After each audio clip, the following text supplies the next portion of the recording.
శుక్లాంబరధరం విష్ణుం శశివర్ణం చతుర్భుజం ప్రసన్నవదనం ధ్యాయేత్ సర్వవిఘ్నోపశాంతయే. గురుర్బ్రహ్మా గురుర్విష్ణుః గురుర్దేవో మహేశ్వరః. గురుః సాక్షాత్ పరం బ్రహ్మ తస్మై శ్రీ గురవే నమః. కూజంతం రామ రామ ఆరుహ్య కవితాశాఖాం వందే వాల్మీకికోకిలం. వాగర్ధావివ సంపృక్తౌ వాగర్ధప్రతిపత్తయే జగతః పితరౌ వందే పార్వతీ పరమేశ్వరౌ. నారాయణం నమస్కృత్య నరం చైవ నరోత్తమం దేవీం సరస్వతీం వ్యాసం తతో జయముదీరయేత్. ధర్మరాజు గారు శ్రీకృష్ణ పరమాత్మ యొక్క అనుగ్రహ విశేషం చేత రక్షింపబడినటువంటి ఉత్తర అభిమన్యుల యొక్క కుమారుడైనటువంటి పరీక్షిత్తుకి పట్టాభిషేకం చేశాడు. పరీక్షిత్తు కూడా ధర్మరాజు గారు, అర్జునుడు మొదలైనటువంటి వారు ఎటువంటి ధర్మ మార్గంలో ప్రవర్తించి రాజ్య పరిపాలన చేశారో అటువంటి ధర్మ మార్గాన్ని అనుష్ఠిస్తున్నటువంటి వాడై రాజ్య పరిపాలన చేస్తూ ఉత్తరుని యొక్క కుమార్తె అయినటువంటి ఇరావతిని వివాహం చేసుకున్నాడు. ఆయన తన సైన్యంతో కలిసి దిగ్విజయ యాత్ర చేస్తున్నటువంటి సమయంలో ఆయన చెవిన ఒక వార్త పడింది. కురుజంగాల దేశంలోకి కలిపురుషుడు ప్రవేశించాడు అని తెలిసింది. కలిపురుషుడు ప్రజల యొక్క మనసులలో పాపమునందు అనురక్తి కల్పిస్తాడు. పాపము అన్న మాటకు అర్థం ఏమిటంటే నిషిద్ధ కర్మాచరణం. భగవంతుడు ఏది చెయ్యవద్దని చెప్పాడో అది చెయ్యాలనేటటువంటి ఉబలాటం, అదే చేసేటటువంటి కార్యక్రమం. ఎప్పుడు అటువంటి పాపకర్మ చేయడం వల్ల వచ్చే ఫలితం ఏమిటి అంటే ఇంద్రియాలు మనసు సంతోషిస్తుంటాయి. ఇంద్రియాలు మనసు సంతోషించినా అది జీవుడికి చాలా పాపాన్ని మూటకడుతుందని, అది జీవుడికి మంచిది కాదు అని తెలిసిన ఆ ఆకర్షణ నుండి తప్పుకోలేక అధర్మ మార్గంలో ప్రయాణం చేసేటట్టుగా చెయ్యగలిగినటువంటి వాడెవరో, అలా మనసుని ప్రచోదనం చెయ్యగలిగినటువంటి వాడెవరో ఆయనని కలిపురుషుడు అంటారు. కలియుగంలో ఉండేటటువంటి లక్షణం ఏమిటంటే రాక్షసులకు ఉపాధి లేదు. శరీరాన్ని చూస్తే ఇతను ఫలానా అని గుర్తుపడతాం. చీమ అన్నాను అనుకోండి, చీమ శరీరం వంక చూస్తే ఇది చీమ అంటారు. ఈగ శరీరం వంక చూస్తే ఇది ఈగ అంటారు. కానీ కలియుగంలో రాక్షసులకు శరీరం ఉండదు. మరి వాళ్ళు ఎక్కడుంటారు అంటే మనిషి మనసులో ఉంటారు.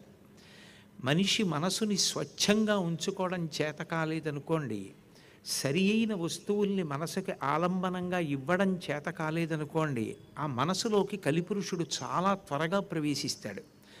కలిపురుషుడు ప్రవేశించిన తర్వాత మనుష్యుడే రాక్షసుడుగా మారిపోతాడు.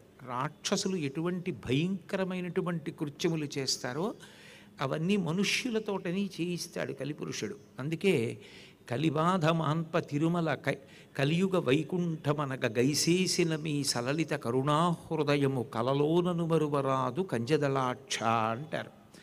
ఆ కలిపురుషుడి బారి నుండి ప్రజలను రక్షించడం కోసం, ధర్మమునందు అనురక్తి కల్పించడం కోసమే వెంకటాచలంలో పద్మపీఠం మీద మహానుభావుడు శ్రీ వెంకటేశ్వరుడు విరాజమానుడై ఉన్నాడు. ఆ కలిపురుషుడు మనిషి యొక్క మనసులోనే ఎప్పుడూ ప్రవేశించి ఉంటాడు. అవకాశం కలిగిందనుకోండి, లోపల రాక్షసుడు ఎంత విజృంభిస్తాడు అంటే మనిషి శరీరంతో చెయ్యకూడనటువంటి పరమ భయంకరమైన పనులన్నీ చేయిస్తాడు. దాని వలన ధర్మము లుప్తమైపోయి అధర్మం పెరిగిపోతుంటుంది, పాపకర్మలు ఎక్కువైపోతుంటాయి. నిజానికి పాపానికి ఉన్నంత ప్రచారం ధర్మానికి ఉండదు. ఏది ఎక్కువ ప్రచారం పొందిందో అటువైపుకి మనసులు ఉద్దీపనమవుతాయి. ఈ స్థితిని గమనించి కలిపురుషుడి యొక్క ప్రవేశం ప్రమాదకరమని భావించినటువంటి పరీక్షిత్తు కురుజాంగాల దేశంలోకి ప్రవేశించి కలిపురుషుడు ఎక్కడున్నాడు అని వెతుకుతున్నాడు. ఆ వెతుకుతున్నటువంటి సమయంలో భూమి గోరూపాన్ని ధరించి ఉంది. ఎప్పుడైనా భూమి భరించలేనటువంటి స్థితిని పొందితే, అంత బరువుని పొందితే అది శ్రీ మహావిష్ణువుకి చెప్పవలసి వస్తే స్థితికర్త, కాపాడవలసిన వాడు ఆయన కాబట్టి ఆయనకి చెప్పవలసి వస్తే గోరూపాన్ని పొందుతుంది. ఎందుకని అంటే ఆవిడికి భరించలేకపోవడం ఏమిటి? ఆవిడికి కొత్తగా బరువు పెడితే కుంగిపోతుందా ఏమి? అంటే బరువు అంటే భౌతికమైనటువంటి బరువు కాదు. భగవంతుడు ఎలా బ్రతకవద్దని చెప్పాడో అలా బ్రతకడమే జీవితంలో ప్రధానంగా బ్రతికేటటువంటి వారి సంఖ్య అధికమైపోయినప్పుడు. ఈ ధర్మం అనేటటువంటి మాట 84 లక్షల జీవరాశులలో ఏ ప్రాణికి అన్వయం కాదు. అది ఒక్క మనుష్య ప్రాణికే అన్వయం. పశుధర్మో నమీ ప్రీతిం అంటారు వ్యాసుల వారి దేవీ భాగవతంలో. మిగిలిన వాటికి అన్నిటికీ కూడా ఒకటే ధర్మం. వాటికి ఏదో ఆకలిస్తే తింటాయి, దాహం ఇస్తే తాగుతాయి, అవి కూడా ప్రత్యుత్పత్తి చేస్తాయి. దానికి కూడా వృద్ధాప్యం వస్తే బాధపడుతుంది, వ్యాధి కలిగితే శోకిస్తుంది, చిట్ట చివరికి మృత్యువు పాలవుతుంది. కానీ శాస్త్రాన్ని గురువుని పట్టుకొని ధర్మాచరణ చేసి తరించిపోగలిగినటువంటి వాడు మనిషి ఒక్కడే. మనిషి పుణ్యకర్మలు చేసి స్వర్గలోకంలో దేవతా పదవులలోకి వెళ్ళగలడు. మనిషి పుణ్యకర్మలు చేసి దీని వలన నాకు ఏ ఫలితమూ అక్కర్లేదు, చిత్తశుద్ధి పొంది ఈశ్వరానుగ్రహంతో జ్ఞానం పొంది ఆ జ్ఞానము వలన ఇక మళ్ళీ పుట్టవలసిన అవసరం లేని పునరావృత్తి రహిత శాశ్వత శివ సాయుధ్య స్థితిని పొందాలని కోరుకుని తాను మళ్ళీ జన్మ లేకుండా భగవంతుని యందు ఐక్యమైపోగలడు. ఇప్పటికీ నేను సంతోషంగా ఉంటే చాలు, ఇంద్రియాలు మనసు సంతోషపడితే చాలు అని పాపకర్మలు చేసి కొన్ని కోట్ల సంవత్సరములు తిరియక్కుగా పతనమైపోగలడు. తిరియక్కంటే భూమికి అడ్డంగా వెన్నుపాము ఉండేటట్టుగా పుట్టి అడ్డంగానే వెన్నుపాము పెరిగేటటువంటి ప్రాణులను తిరియక్కులు అంటారు. మనిషి మాత్రం భూమికి అడ్డంగా వెన్నుపాము ఉండేటట్టుగా పుట్టి నిలువుగా వెన్నుపాము పెరుగుతుంది. ఎందుకనంటే ఊర్ధ్వముఖ చలనం చేసి భగవత్ తత్వాన్ని పరమసత్యాన్ని తెలుసుకోవడానికి యోగ్యమైనటువంటి శరీరం మనుష్య శరీరం ఒక్కటే.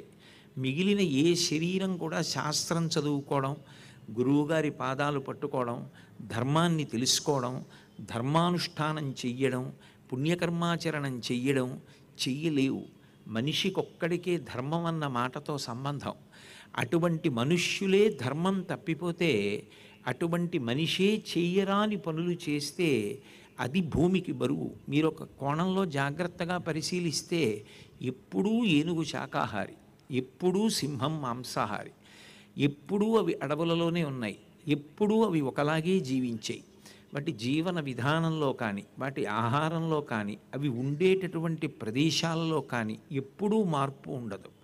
కానీ రకరకాలైనటువంటి పోకడలు నేర్చుకుని తాను ధర్మాన్ని వదిలిపెట్టి కాలం మారింది అని కాలం మీదకి నెట్టేసేటటువంటి వాడు ఎవరైనా ఉంటే మనిషి ఒక్కడే. కాలం ఎక్కడ మారింది? హేమంత ఋతువులో చలేస్తోంది, అలాగే భూమి తిరుగుతూనే ఉంది. సూర్యోదయం తూర్పునే అవుతోంది, సూర్యాస్తమయం పడమరనే అవుతోంది. ఏ ఋతువులో ఏది జరగాలో ఆ ఋతువులో ఆ చెట్లు అలాగే కాయలు కాస్తున్నాయి, అలాగే పళ్ళు పండుతున్నాయి, అలాగే పువ్వులు వస్తున్నాయి. కాలంలో ఏదీ మారలేదు. కాలంలో మారినవాడు మనిషి ఒక్కడే. తన స్వార్థం కోసం శాస్త్రాన్ని గురువుని విడిచిపెట్టిన ఇంద్రియాలు మనసు సంతోషం పొందితే చాలు. ఈపాటి కొన్ని సంవత్సరాల సంతోషం కోసం ఎంత భయంకరమైన పాపకర్మలైనా చేసి చిట్ట చివరికి వాటి ఫలితాన్ని అనుభవించడానికి కొన్ని కోట్ల జన్మలు తిరియక్కుగా జారిపోతున్నవాడు మనుష్యుడు ఒక్కడే. అయినప్పుడు అంత పవిత్రమైనటువంటి మనిషి జన్మని పాడు చేయగలిగినటువంటి శక్తి బుద్ధి ప్రచోదనం ద్వారా కలిపురుషుడు చేస్తాడు. కాబట్టి ఆయనని నిగ్రహించకపోతే సమాజము భ్రష్టమైపోతుంది. కాబట్టి రాజధర్మంగా అది తాను చెయ్యాలి. కాబట్టి పరీక్షిత్తు కురుచంగాల దేశానికి గబగబా వెళ్ళాడు. వెళ్ళేటప్పటికీ ఈ భూమి అంతా కూడా గోరూపాన్ని ధరించి ఉంది. ధర్మదేవత ధర్మము వృషభ రూపాన్ని పొంది ఉంది. ఆ వృషభానికి 3 కాళ్ళు లేవు, ఒక్క కాలు మీదే నిలబడి ఉంది. సత్యము, శౌచము, దయ, తపస్సు ఇవి 4 ధర్మదేవత అనబడేటటువంటి వృషభానికి 4 పాదములుగా ఉంటాయి. అవి ఒక్కొక్క యుగం చివర ఒక్కొక్కటి పోయింది. కృతయుగం చివరకు వచ్చేటప్పటికీ తపస్సు పోయింది.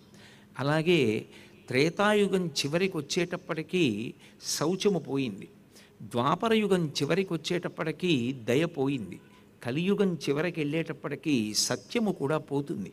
అందుకే ఒక్క పాదము మీదే వృషభము నిలబడి ఉంది. అక్కడికి దూడ లేకుండా కన్నుల వెంట నీరు కారుస్తూ బెంగ పెట్టుకుని భయపడుతూ బెదురుచూపులు చూస్తూ భూమి ధేను రూపాన్ని గోరూపాన్ని ధరించి వచ్చింది. వస్తే కలియుగం ప్రవేశించింది అని తెలుసుకున్నటువంటి ధర్మదేవత భూదేవితో మాట్లాడుతూ కొన్ని మాటలంది. ఏమమ్మా కన్నుల నీరు కారుస్తున్నావు, అంత భయపడుతున్నావు, గజగజ వణికిపోతున్నావు, యజ్ఞయాగాది క్రతువులు ఉండవనా? యజ్ఞము ధర్మచక్రమునకు అత్యంత ప్రధానమైన అంశం. యజ్ఞం చేసి మనం హవిస్సిస్తే దాన్ని దేవతలు తింటారు. దేవతలు తిని సంతోషపడితే వేళపట్టున వర్షాన్ని కురిపిస్తారు. వేళపట్టున వర్షం పడితే పాడి పంట. మళ్ళీ దాన్ని ఆధారం చేసుకుని యజ్ఞం చేస్తే మళ్ళీ దేవతలకి ఆహారం. మళ్ళీ దేవతల వర్షం కురిపిస్తే మళ్ళీ పాడి పంట. ఆ ధర్మచక్రం అలా తిరగాలి. యజ్ఞయాగాది క్రతువులు లుప్తమైపోతాయని, యజ్ఞములు లేక దేవతలకు హవిస్సు అందదని, దాని వలన ధర్మచక్రము తిరగదని, మనిషిగా పుట్టినవాడు తనంత తానుగా నిర్వర్తించవలసినటువంటి ప్రాథమిక కర్తవ్యముల యందు కూడా వైక్లభ్యమును పొందుతాడని, చిట్ట చివరికి భర్తలు భార్యలని ప్రీతితో పోషించరని, తల్లిదండ్రులు బిడ్డల్ని దగ్గర పెట్టుకుని చదివించి పోషించి వృద్ధిలోకి తీసుకురారని, సరస్వతీదేవి దుర్జనుల చేత ఆశ్రయింపబడుతుందని, లోకంలో ధర్మము గురించినటువంటి ఆలోచన లుప్తమైపోతుందని, ధర్మం గురించి ఆలోచించేటటువంటి వారి సంఖ్య తగ్గిపోతుందని బాధపడుతున్నావా తల్లి? ఎందుకు కందుల వెంట నీరు కారుస్తున్నావు అని గోమాతని అడిగితే, భూమి గోరూపంలో ఉంది కాబట్టి 3 కాళ్ళు పోయి ఒక్క కాలుతోనే ఉన్నటువంటి ధర్మదేవత వంక తిరిగి ఆ గోమాత ఒక మాట అంది. ఈ లోకంబున పూర్వము 4 పాదముల నీవు నడతవు, ఆ శ్రీలలనేశుడు లేమిని కాలముచే నీకు ఒంటి కాలయ్య కదే. ఓ ధర్మదేవత, ఒకప్పుడు శ్రీకృష్ణ పరమాత్మ తన శ్రీచిహ్నములు కలిగినటువంటి పాదములతో ఈ భూమి మీద సంచరించాడు. రేఖామయధ్వజసుధా కలశాతపత్ర వజ్రాంకుశాంబరుహ కల్పక శంఖ చక్రై భవ్యైరలంకృతతలౌ పరతత్వచిహ్నై శ్రీవేంకటేశ చరణౌ శరణం ప్రపద్యే అంటాం కదా. అటువంటి దివ్య చిహ్నములు కలిగినటువంటి పాదములతో కూడుకున్నటువంటి శ్రీకృష్ణ పరమాత్మ పరిపూర్ణ అవతారం ఈ భూమి మీద తిరుగాడినప్పుడు నీవు 4 పాదములతో సంతోషంగా ఉన్నావు. ధర్మమునకు ఏ ఇబ్బంది కలిగినా ఆయన జోక్యం చేసుకొని నిన్ను కాపాడాడు. కానీ ఇవాళ కృష్ణ పరమాత్మ యొక్క అవతారము పరిసమాప్తమైపోయింది. కలియుగం ప్రవేశించి కలిపురుషుడు ప్రవేశిస్తున్నాడు. అందువలన నీకు 3 పాదములు లేవా? నేను ఏడుస్తున్నది నా కోసం ఏడవట్లేదు, నా దూడ లేదని, నన్నెవరో ఎత్తుకుపోతారని, నాకు హింస జరుగుతుందని నేను బాధపట్టలేదు. నేను బాధపడడానికి ఒక కారణం ఉంది. ధర్మదేవతాస్వరూపమైనటువంటి వృషభం ఒక్క పాదంతో నిలబడింది అంటే దాని వలన ఎంతమంది బాధపడతారో తెలుసా? ఎవరో ఒక్కరికి బాధ కాదు, దేవతలకు, ఋషులకు, పితృదేవతలకు, ధీయుతులకు, నీకు, నాకు, నానావర్ణాశ్రమములకు, గోవులకు బాధయనచు కుందెదననగా, ధర్మం తప్పిపోతే, ధర్మం అన్నది పాటించాలన్నది మనుష్యుడే మర్చిపోతే, మనిషే ధర్మాన్ని విడిచిపెట్టి ప్రవర్తించడం మొదలు పెడితే శాంతి అన్న 2 అక్షరాలు ఎలా మిగులుతాయి? ఏ క్షణంలో ఎవరు ఏం చేస్తారో ఏం తెలుస్తుంది? ఎంత హింసాకార్యం జరుగుతుందో ఎవరు ఊహించగలరు? అందుకే ధర్మము లుప్తమైపోతోందని నేను బాధపడుతున్నాను. ఈ ధర్మము ఇలా తరిగిపోతే చిట్ట చివరికి దేవతలకు, మొట్టమొదట దేవతల యొక్క ఆరాధన ఉండదు. దేవతలని ఆరాధన చెయ్యడం ఒక ఛాందసంగా భావించబడుతుంది. దేవతలని ఆరాధించడము అంటే ఒక కృతజ్ఞత. కృతజ్ఞత అన్న మాట మనిషికొక్కడికే అన్వయం. శ్రీరామాయణం కిష్కింధకాండలో లక్ష్మణస్వామి అంటాడు, బ్రహ్మగ్నే చ సురాపే చ చోరే భగ్నవ్రతే తథా నిష్కృతిర్విహితా సిద్భి కృతజ్ఞో నాస్తి నిష్కృతి అంటాడు. బ్రహ్మహత్య చేసిన వాడికి, సురాపానం చేసిన వాడికి, దొంగతనం చేసిన వాడికి కూడా ప్రాయశ్చిత్తం ఉందేమో కానీ ఉపకారాన్ని పొంది చేయించుకున్న ఉపకారాన్ని మరిచిపోయి కృతజ్ఞతతో ప్రవర్తించినటువంటి వాడికి మాత్రం ఏ విధమైనటువంటి నిష్కృతి లేదు. కృతజ్ఞునో నాస్తి నిష్కృతి. అందుకే నీవు ఇలా 3 కాళ్లతో ఉంటే అది దేవతలకు ఇబ్బంది. ఎందుకంటే దేవతలు చేసేటటువంటి ఉపకారములకు ప్రత్యుపకారమైనటువంటి పూజ కానీ, హోమం కానీ, యజ్ఞం కానీ, యాగం కానీ ఏమీ ఉండవు. కాబట్టి దేవతలకు, పితృదేవతలకు జన్మనిచ్చినటువంటి తండ్రి జీవించి ఉండగా సేవించాలని, తల్లి కన్నా పరదైవం లోకంలో లేదు, ఆమెయే 3 మూర్తుల సమాహార స్వరూపం. శాస్త్రము కూడా మొదటి నమస్కారం తల్లికి చేయించింది, మాతృదేవో భవ అని.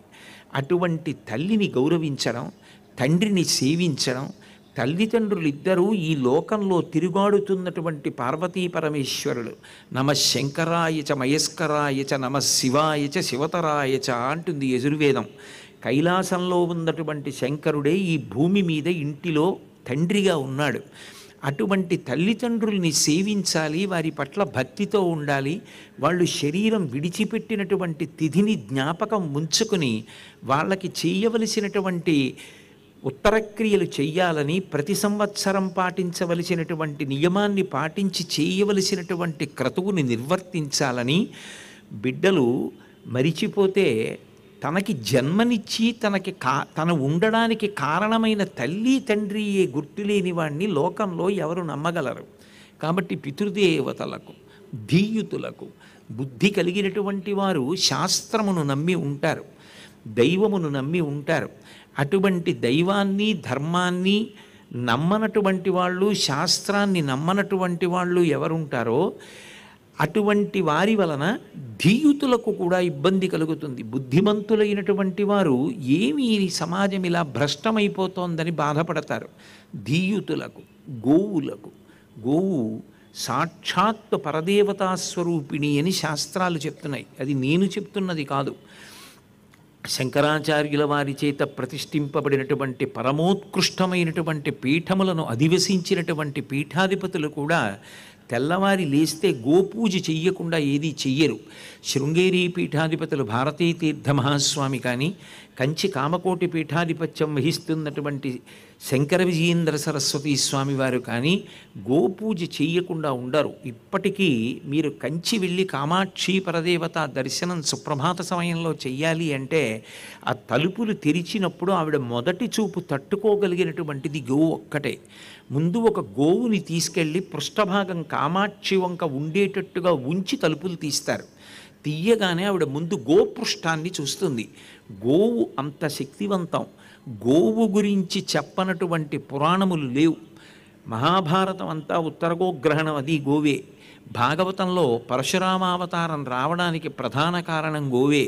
శ్రీరామాయణంలో సీతారామ కళ్యాణంలో ఒక్కొక్క కుమారుడి పేరు చెప్పి 1,00,000 గోవులు దానం చేసింది దశరథ మహారాజు గారు. గోవు యొక్క విషయం లేకుండా ఏ పురాణం, ఏ కావ్యం ఉండవు. రఘువంశంలో కాళిదాసు రచించినటువంటి ఆ గ్రంథంలో ప్రధానంగా సేవింపబడినది నందినీ ధేనువు, గోవే. ఎక్కడ చూసినా గోవు యొక్క వైభవం ప్రకాశిస్తూ ఉంటుంది. అటువంటి గోవులకు, వాటి వలన కదా యజ్ఞములకు ఆధారమైనటువంటి పాలు, పెరుగు, నెయ్యి, భూమిని శుద్ధి చెయ్యడానికి గోమూత్రము, గోమయము లభిస్తున్నాయి. అటువంటి గోవులకు, నానావర్ణాశ్రమములకు ధర్మం పోయిన తరువాత అశాంతి కలిగినప్పుడు ఆ అశాంతి ప్రత్యేకంగా ఎవరికి అన్న మాట ఉండదు. సమాజం అంతటా అశాంతి పొందుతారు. అప్పుడు ఏ విధమైనటువంటి భేదములు లేకుండా అశాంతి అందరినీ కాటువేస్తుంది. కాబట్టి నానావర్ణాశ్రమములకు బాధయనచు కుద్దెదననగా అందుకు బాధపడుతున్నాను. ధర్మం ఇలా అయిపోకూడదు కదా. ధర్మదేవతా స్వరూపమైనటువంటి నీకు 3 కాళ్ళు లేవే, ఒక్క కాలు మీద నిలబడ్డావే, ఇది చూసి నేను ఎంతో బాధపడుతున్నాను అంది. వాళ్ళిద్దరూ ఇలా మాట్లాడుకుంటున్నటువంటి సమయంలో ఎక్కడి నుంచో కలిపురుషుడు వచ్చాడు. ఆయన కైలాసాచల సన్నిభంబగు మహాగంభీర గోరాజమున్, కాలక్రోధుడు, దండహస్తుడు, నృపాకారుండు, క్రూరుండు, జంఘాలుండొక్కడు, శూద్రుడాసురగతిన్ కారుణ్య నిర్భిక్తుడై నిలంకూలగతన్య బంతి చిలగా నిర్ఘాత పాదాహతిన్. ఆయన ఒక రాజు ఎలా ఉంటాడో అటువంటి వేషం కట్టాడు. నిజానికి వేషం కట్టాడు, కానీ ఆయన రాజు కాడు. ఆయనది కాదు రాజ్యాధికారం. శాసనం చెయ్యడానికి, పరిపాలించడానికి అధికారం ఉన్నది విష్ణువాంశ కలిగిన వారికి. నా విష్ణు పృథివీపతి, ఆ విష్ణువాంశ లేకుండా ప్రజాపరిపాలన చెయ్యడం సాధ్యం కాదు. ఆ విష్ణువాంశ సంభూతుడు పరీక్షిత్, ఆయన రాజు. కానీ ఈయన రాజు వేషం కట్టి ఆ క్రూరుడు మనసులో ఎప్పుడు ఇతరుల్ని బాధ పెట్టి తాను సంతోషాన్ని పొందుతాడు. ఇతరులు సంతోషపడితే సంతోషపడగలగడం మానవత్వం, ఇతరులు బాధపడితే తాను సంతోషించడం పరమ ప్రమాదకరం. అందుకే ఇప్పటికీ పెద్దలు ఒక మాట చెప్తారు, పిల్లలని పెంచేటప్పుడు పిల్లలకి తప్పకుండా సోపానములను ఎక్కించడం శీలవైభవంగా సంస్కారంగా నేర్పాలంటారు. అన్నిటికన్నా ముందు నేర్పవలసింది ఇతరులు సంతోషిస్తూ ఉంటే అందులో పాలు పంచుకుని తాను సంతోషించడం నేర్చుకోవాలి. అది ఏం కష్టం అనుకుంటారేమో.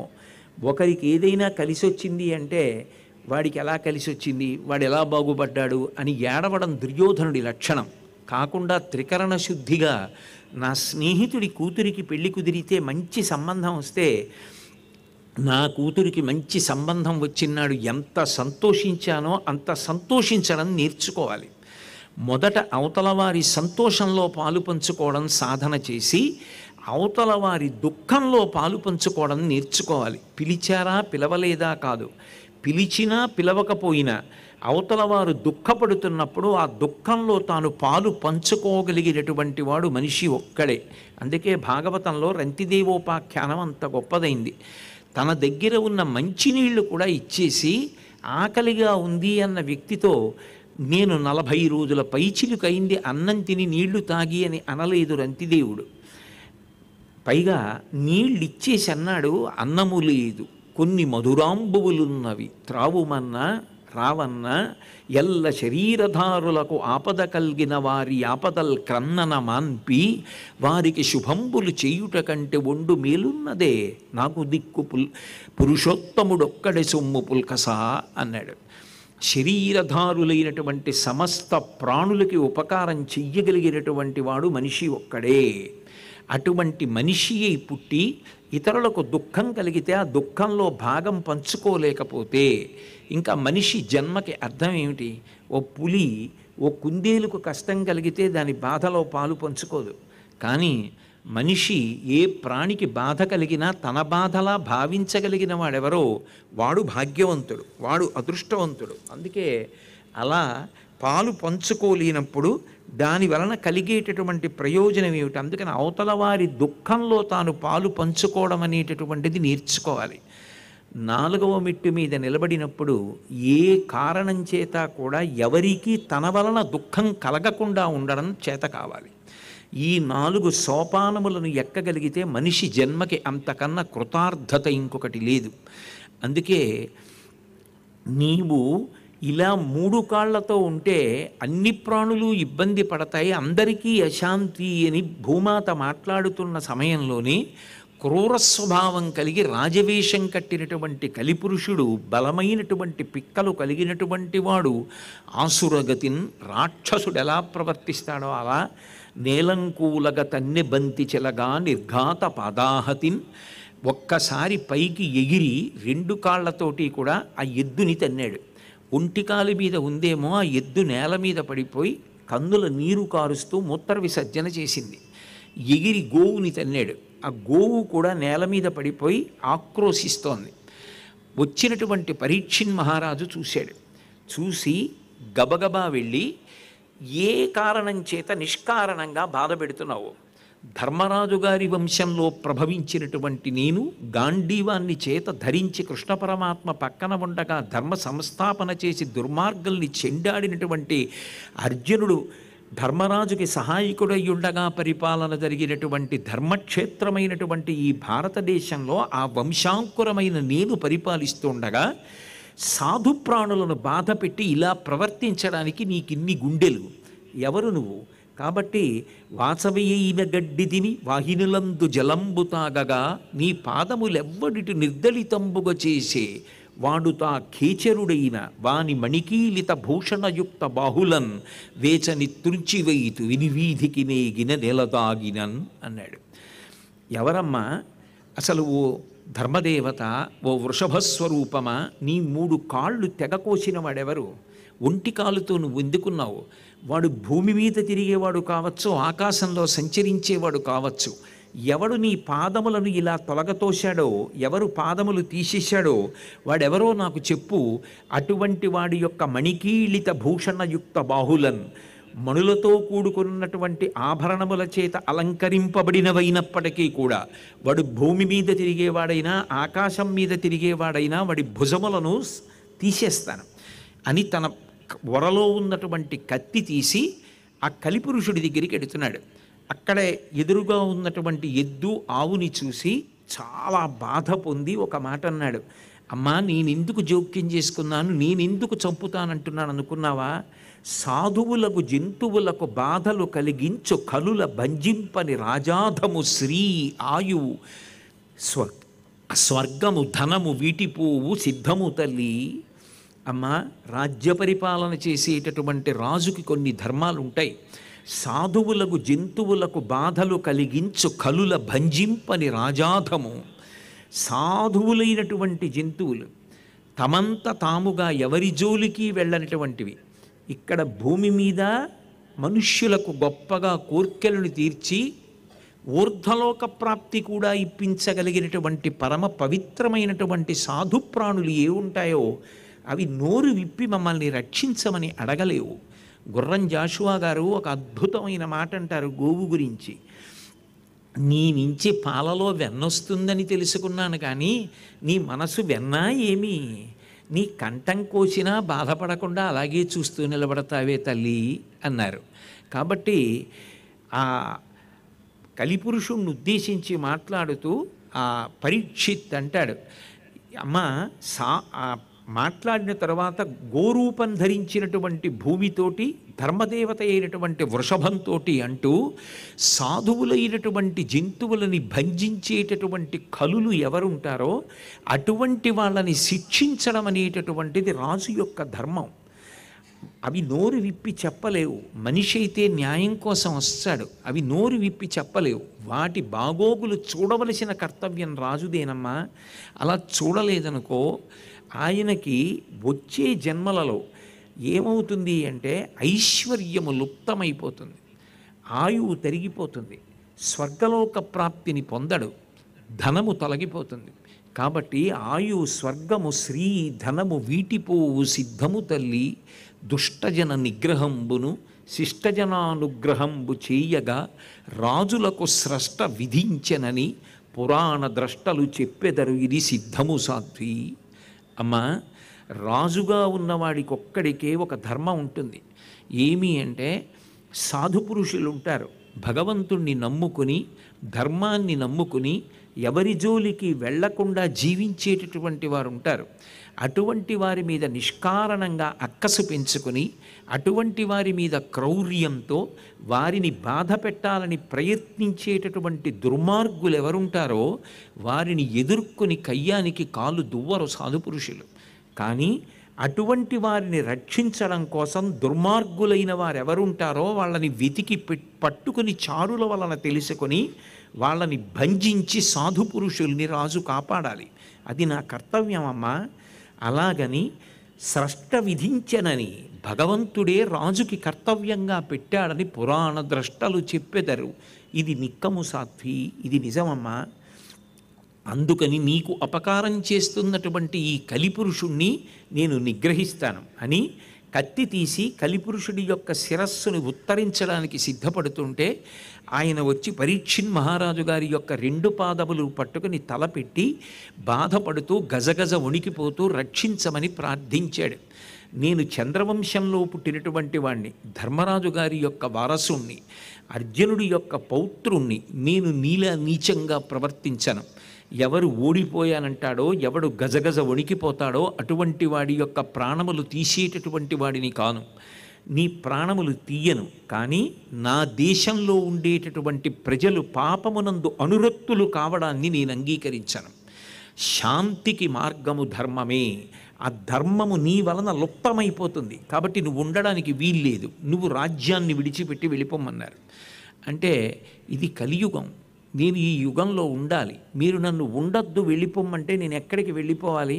నేను ఎక్కడికి వెళ్ళిపోయినా నాకు మీరే కనపడతారు. ఆ చేతిలో కత్తి పట్టుకున్నటువంటి మీరు కనపడుతుంటే నాకు ఎక్కడికి వెళ్ళాలన్నా భయమే. అందుకని మీరే చెప్పండి, మీరు ఎక్కడ ఉండమంటే నేను అక్కడ ఉంటాను అన్నాడు.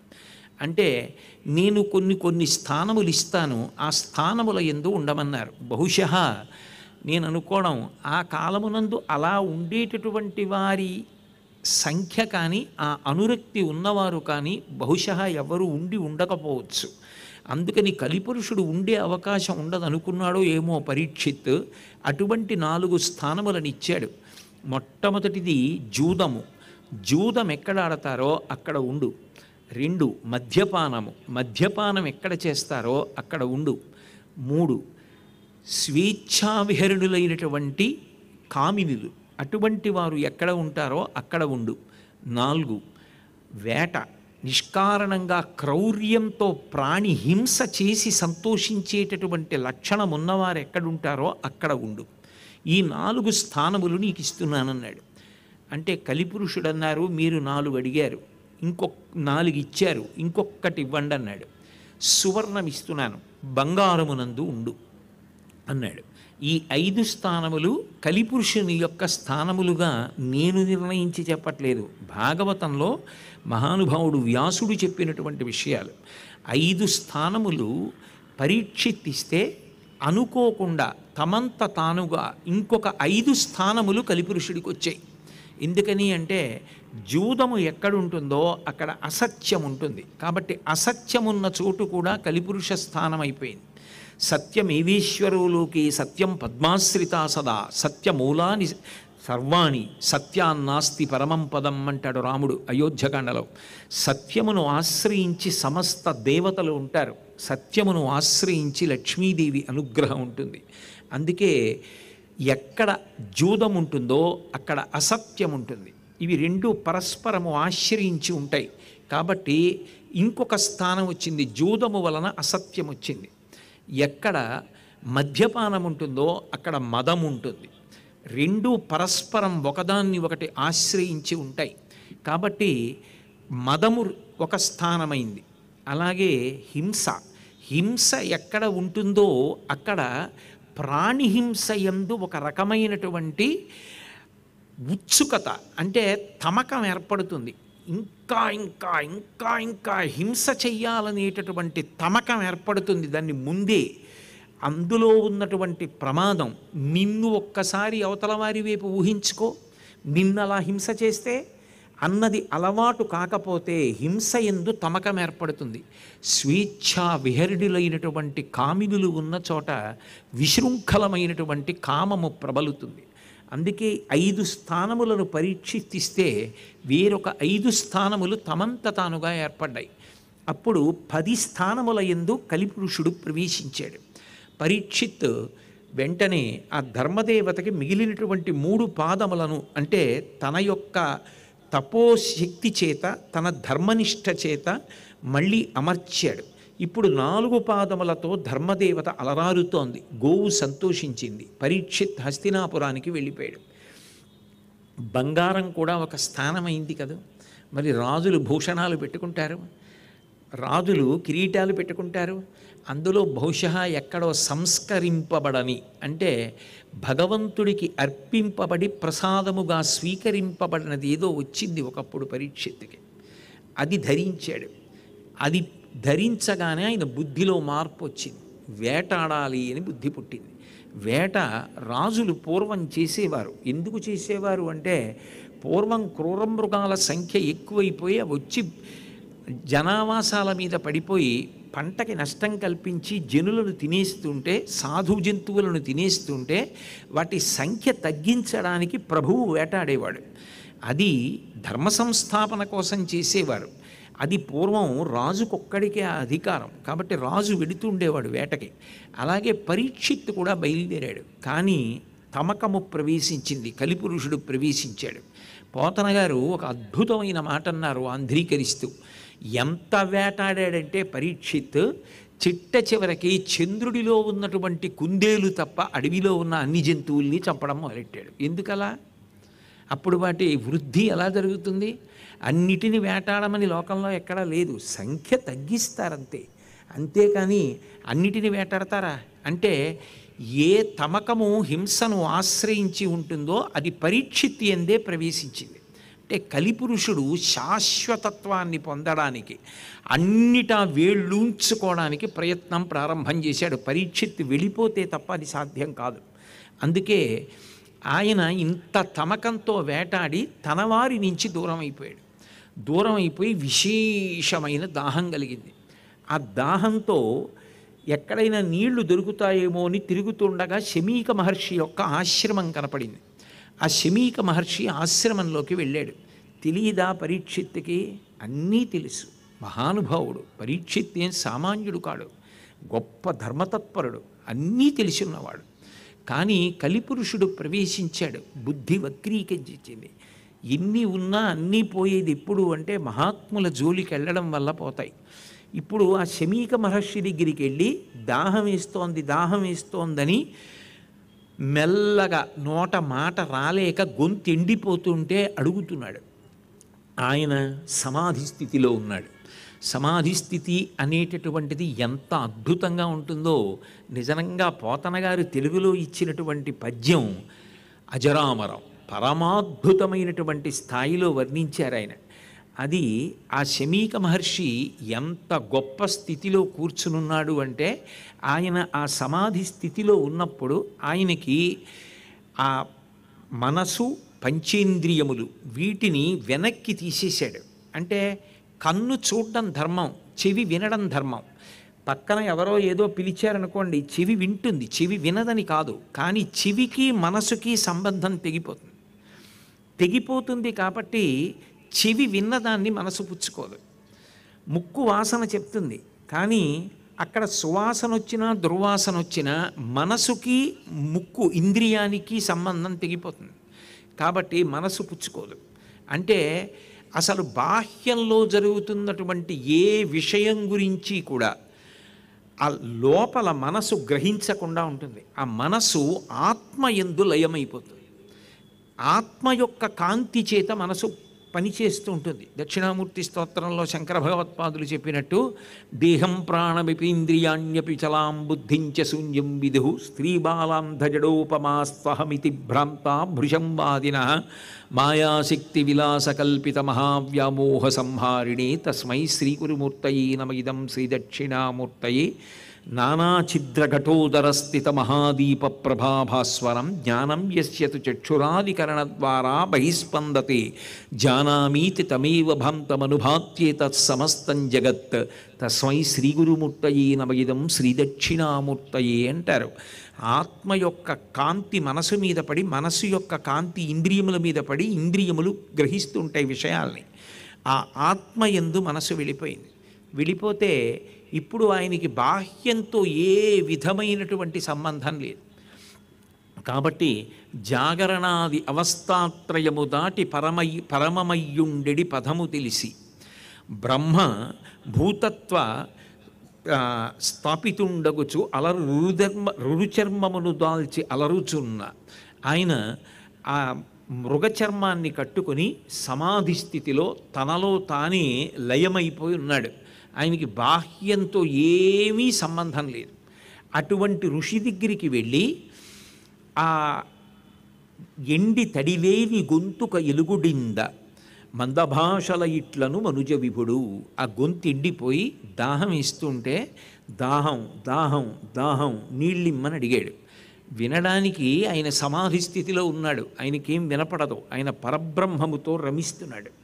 అటువంటి స్థితిలో ఉన్నటువంటి శమీక మహర్షికి వచ్చినటువంటి పరీక్షిత్తు మాట్లాడుతున్నటువంటి మాటలను వినడానికి కావలసినటువంటి స్థితి లేదు. ఆయన జాగ్రత్త, స్వప్న, సుషుప్తి అన్న 3 అవస్థలని, ఇంద్రియాలని, మనసుని అన్నిటినీ దాటిపోయి పరమమయ్యుండెడి పదము తెలిసి అన్నీ దేని చేత ప్రకాశిస్తాయో ఆ పరబ్రహ్మముతో లయమైపోయి సమాధి స్థితిలో ఊపిరి కూడా తీయకుండా కుంభకంలో ఉన్నాడు ఆయన. ఒకప్పుడు ఈ దేశం అటువంటి మహానుభావులకు ఆటపట్టు ఇప్పటికీ లేరు అనడానికి లేదు సుమా. అటువంటి స్థితిలో ఉన్నటువంటి శమీక మహర్షి దగ్గరికి వెళ్ళి నీళ్ళు అడిగాడు. ఆయన పలకలేదు.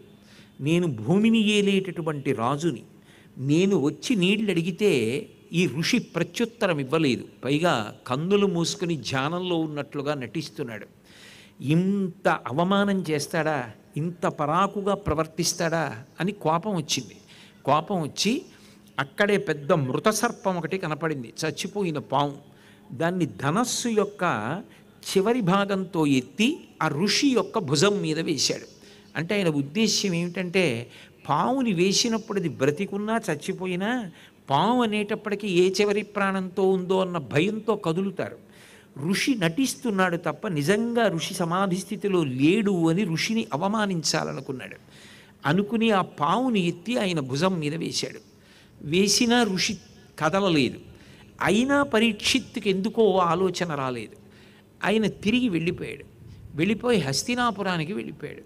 వెళ్ళిపోయినవాడు నేను ఎందుకు ఇలా చేశాను, సమాధి స్థితిలో ఉన్నటువంటి ఋషి దగ్గరికి ఆశ్రమానికి వెళ్ళినప్పుడు ఎంత గౌరవంగా ప్రవర్తించాలి, ఆయన యొక్క భుజం మీద పావుని వేయడం ఏమిటి అని తనలో తాను వితర్కించుకుంటున్నాడు. ఈ మాట నదీ తీరంలో మునిబాలకులతో కలిసి ఆడుకుంటున్నటువంటి శమీక మహర్షి యొక్క కుమారుడైనటువంటి శృంగికి ఎవరో వెళ్ళి చెప్పారు. అయా, మీ తండ్రి సమాధి స్థితిలో ఉన్నాడు. ఉండగా ఎవరో రాజు, ఆయనకి ఆ వచ్చినవాడు ఎవరో తెలియదు ఆ పిల్లాడికి, ఎవరో రాజు వచ్చి ఆ ధనస్సు యొక్క చివరి భాగంతో పావుని ఎత్తి మెళ్ళో వేశాడు. దానివల్ల ఇప్పుడు మీ తండ్రి యొక్క భుజం మీద మృత సర్పం వేలాడుతోందని చెప్పారు. చెప్పేటప్పటికి ఆ పిల్లవాడికి ఎక్కడలేని కోపం వచ్చేసింది. కోపం వచ్చేసింది అనుకోండి, ఆ కోపం బుద్ధిని భ్రంశం చేసేస్తుంది. క్రుద్ధ పాపం న కుర్యాత్క క్రుద్ధో హన్యాద్గురూనపి క్రుద్ధ పరుషయావాచ నరం సాధు నధిక్షిపేత్ అంటారు వాల్మీకి మహర్షి. ఒకసారి కోపం వచ్చేస్తే తనని తాను అదుపు చేసుకోకపోతే ఆ కోపానికి వశపడిపోయిన వాడు మహాత్ముల్ని కూడా చంపేస్తాడు. అందుకే ఆ కోపానికి వశపడిపోయాడు ఆ శృంగి. మేము ఎవరింటికన్నా వెళ్ళామా, ఎవరికైనా అక్కర్లేని ఆశీర్వచనాలు చేశామా, ఎవరినైనా దానాలు అడిగామా, మేము ఎవరిని ఏం బాధ పెట్టామని ఎక్కడో రాజ్యం చివర అరణ్యంలో ఆశ్రమాన్ని కట్టుకొని బ్రహ్మమును తెలుసుకోవడానికి తపస్సు చేసుకుంటున్నాం. మేము చేస్తున్న తపస్సు వల్ల, తపస్సు వైభవం వల్ల దేశం సుభిక్షంగా ఉంది. మా వలన ఉపకారమే కానీ అపకారము జరగలేదు. అటువంటి మా తండ్రి సమాధి స్థితిలో ఉండగా ఒక రాజు ఎంత దుర్మదంతో ప్రవర్తించాడు, వచ్చి మృత సర్పాన్ని ఆయన మెడలో వేసి వెళ్ళిపోతాడా, నా తండ్రిని ఇంత అవమానిస్తాడా అన్న కోపంతో ఊగిపోతూ ఆ రాజు ఎవరో కూడా తెలుసుకోకుండా శాపవాక్కు విడిచిపెట్టాడు. ఓడక వింటికోపున మృతోరగమున్కొని తెచ్చి మారు మాటాడకయున్న మజ్జనకు అంశతలంబున పెట్టి దుర్మదక్రీడ చెరించు రాజు హరకేశవులడ్డిననైన చచ్చుపో ఏడవనాడు తక్షక ఫణీంద్ర విషానల హితి సంహతిన్ అన్నాడు. ఎలా పడ్డాయో మహానుభావుడు పోతన గారికి ఆ పద్యాలు. రామచంద్రమూర్తి పలికించారు ఆయన చేత. ఓడక వింటికోపున మృతోరగమున్ కొని తెచ్చి మారు మాటాడకయున్న మజ్జనకు అంశతలంబున పెట్టి దుర్మద క్రీడ చెరించు రాజు. మారు మాట్లాడకుండా సమాధి స్థితిలో బ్రహ్మముతో లయమైపోయి ఆనందపరవశుడైనటువంటి మా తండ్రి గారి యొక్క భుజం మీదకి తీసుకొచ్చి మృత సర్పాన్ని వేసి సంతోషించి దుర్మద క్రీడలో ప్రవర్తించినటువంటి ఆ రాజు ఎవరైనా కావచ్చుగాక, ఆయన నీటికి 7వ రోజులో 7వ నాడు తక్షకుడు అనబడేటటువంటి భయంకరమైనటువంటి పాము కాటు వలన దాని యొక్క విషము చేత మరణించుగాక అన్నాడు. అది ఎవరైనా కావచ్చు, రాజు ఆయన ఎవరో ఆయనకి తెలియదు. కాబట్టి ఆ రాజు నేటికి 7వ నాడు మరణించుగాక అన్నాడు. చిత్రం ఏమిటంటే అప్పుడు భాగవతం పుట్టింది. ఈ విషయం గబగబా పరిగెత్తుకుంటూ శృంగి ఆశ్రమానికి వచ్చి చూశాడు తండ్రి ఎలా ఉన్నాడని. చూసేటప్పటికీ ఆ భుజం మీద మృత సర్పం వేలాడుతోంది. ఆ ఏడుస్తూ మిగిలిన పిల్లల సాయంతో భయపడిపోతూ ఏదో కర్ర తీసుకొచ్చి ఆ సర్పాన్ని దూరంగా తోసేసి అరుస్తున్నాడు. ఆ మాటలకి తండ్రి బహిర్ముఖుడయ్యాడు. బహిర్ముఖుడై ఏమైందిరా, ఎందుకు ఇంత ఏడుస్తున్నావు అని అడిగాడు. కొడుకు ఏం మాట్లాడలేదు. ఒక్కసారి దివ్య దృష్టితో చూశాడు.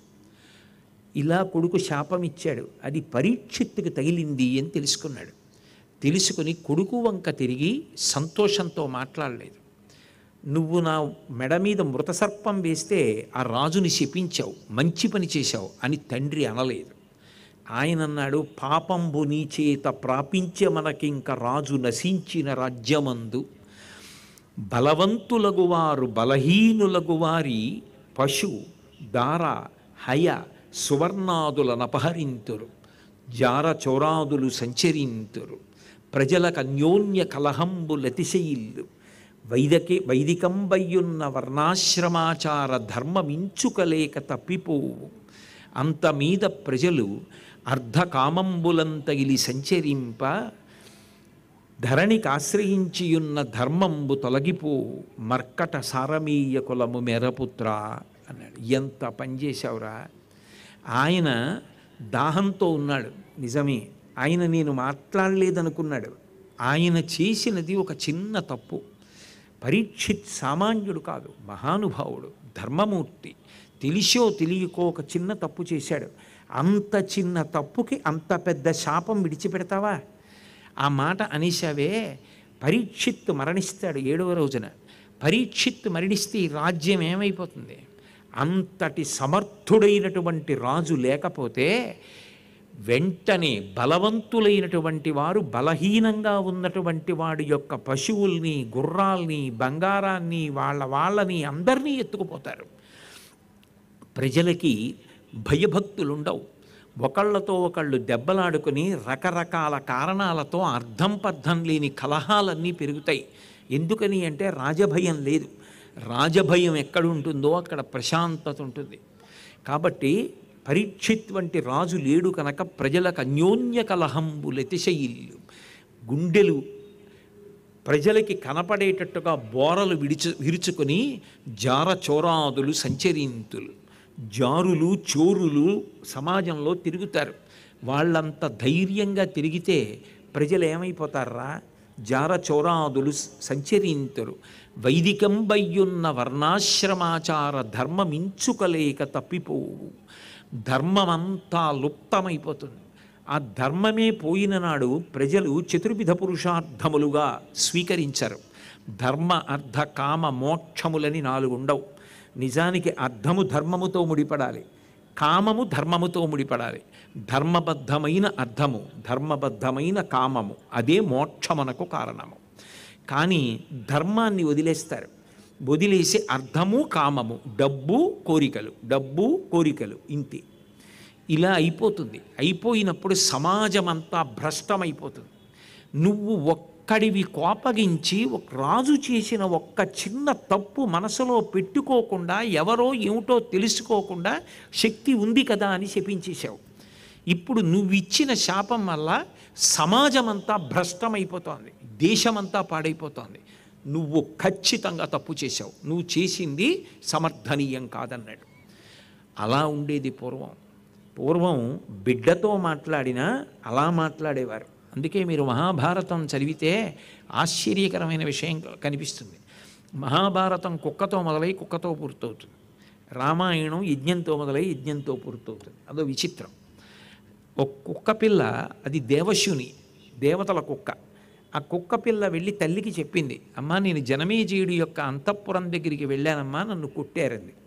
ఎందుకు కొట్టారు అనలేదు తల్లి, నువ్వేం చేశావు అంది.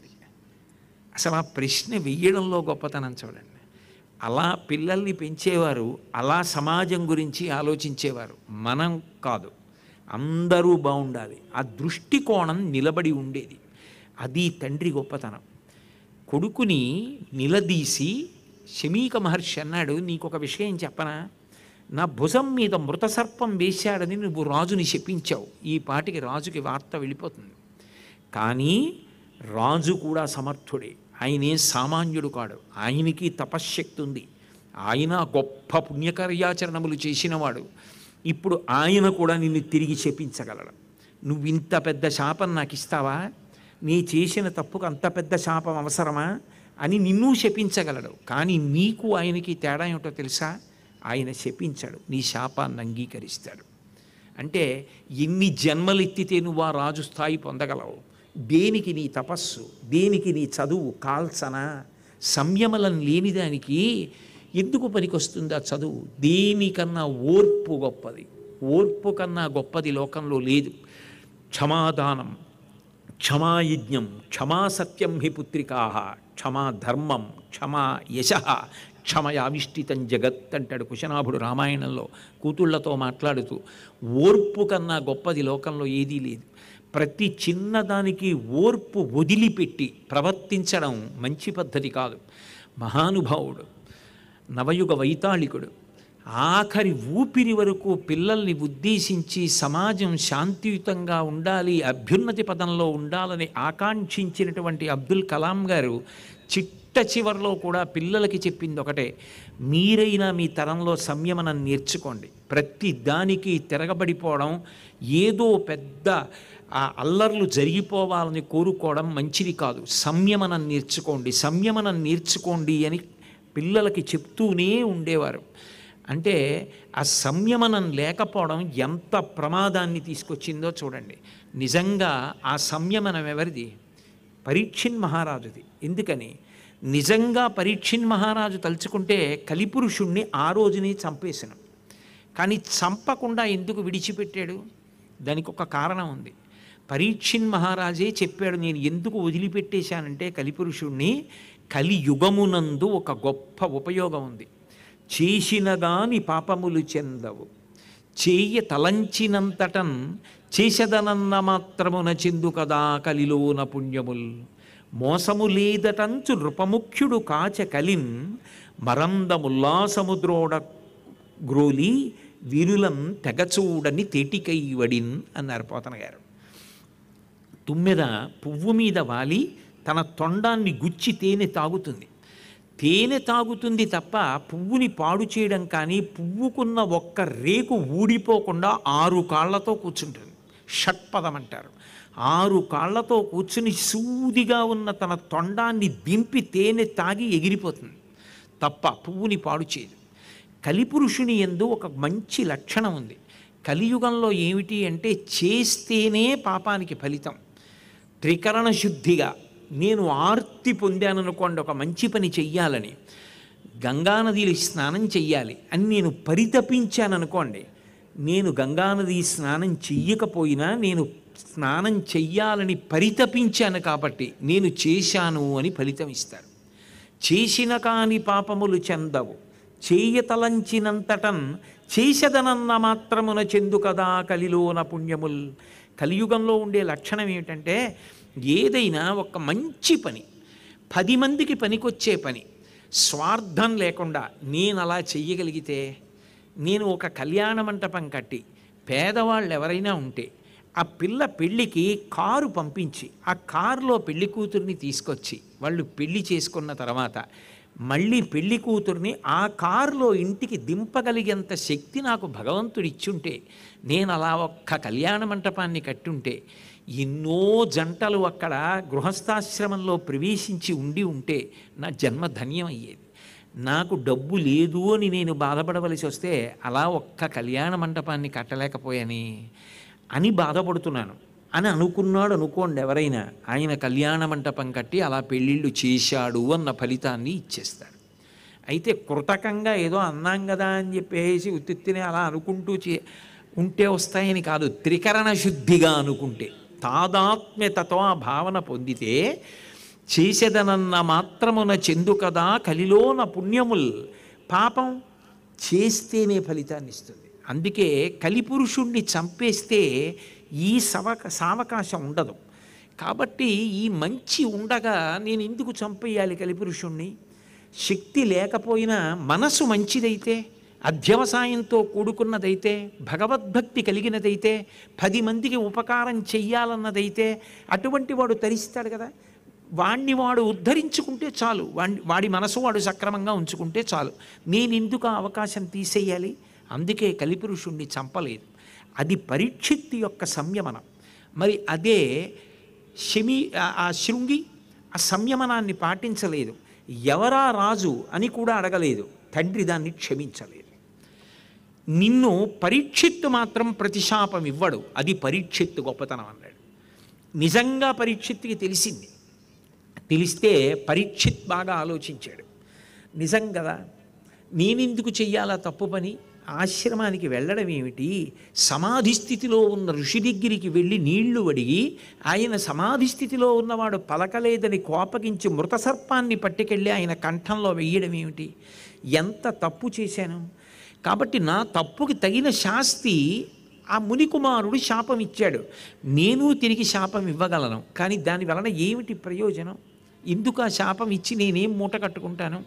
మృత్యు ఎప్పుడు వస్తుందో తెలియదు, కానీ ఇప్పుడు నాకు మునికుమారుడు ఉపకారం చేశాడు.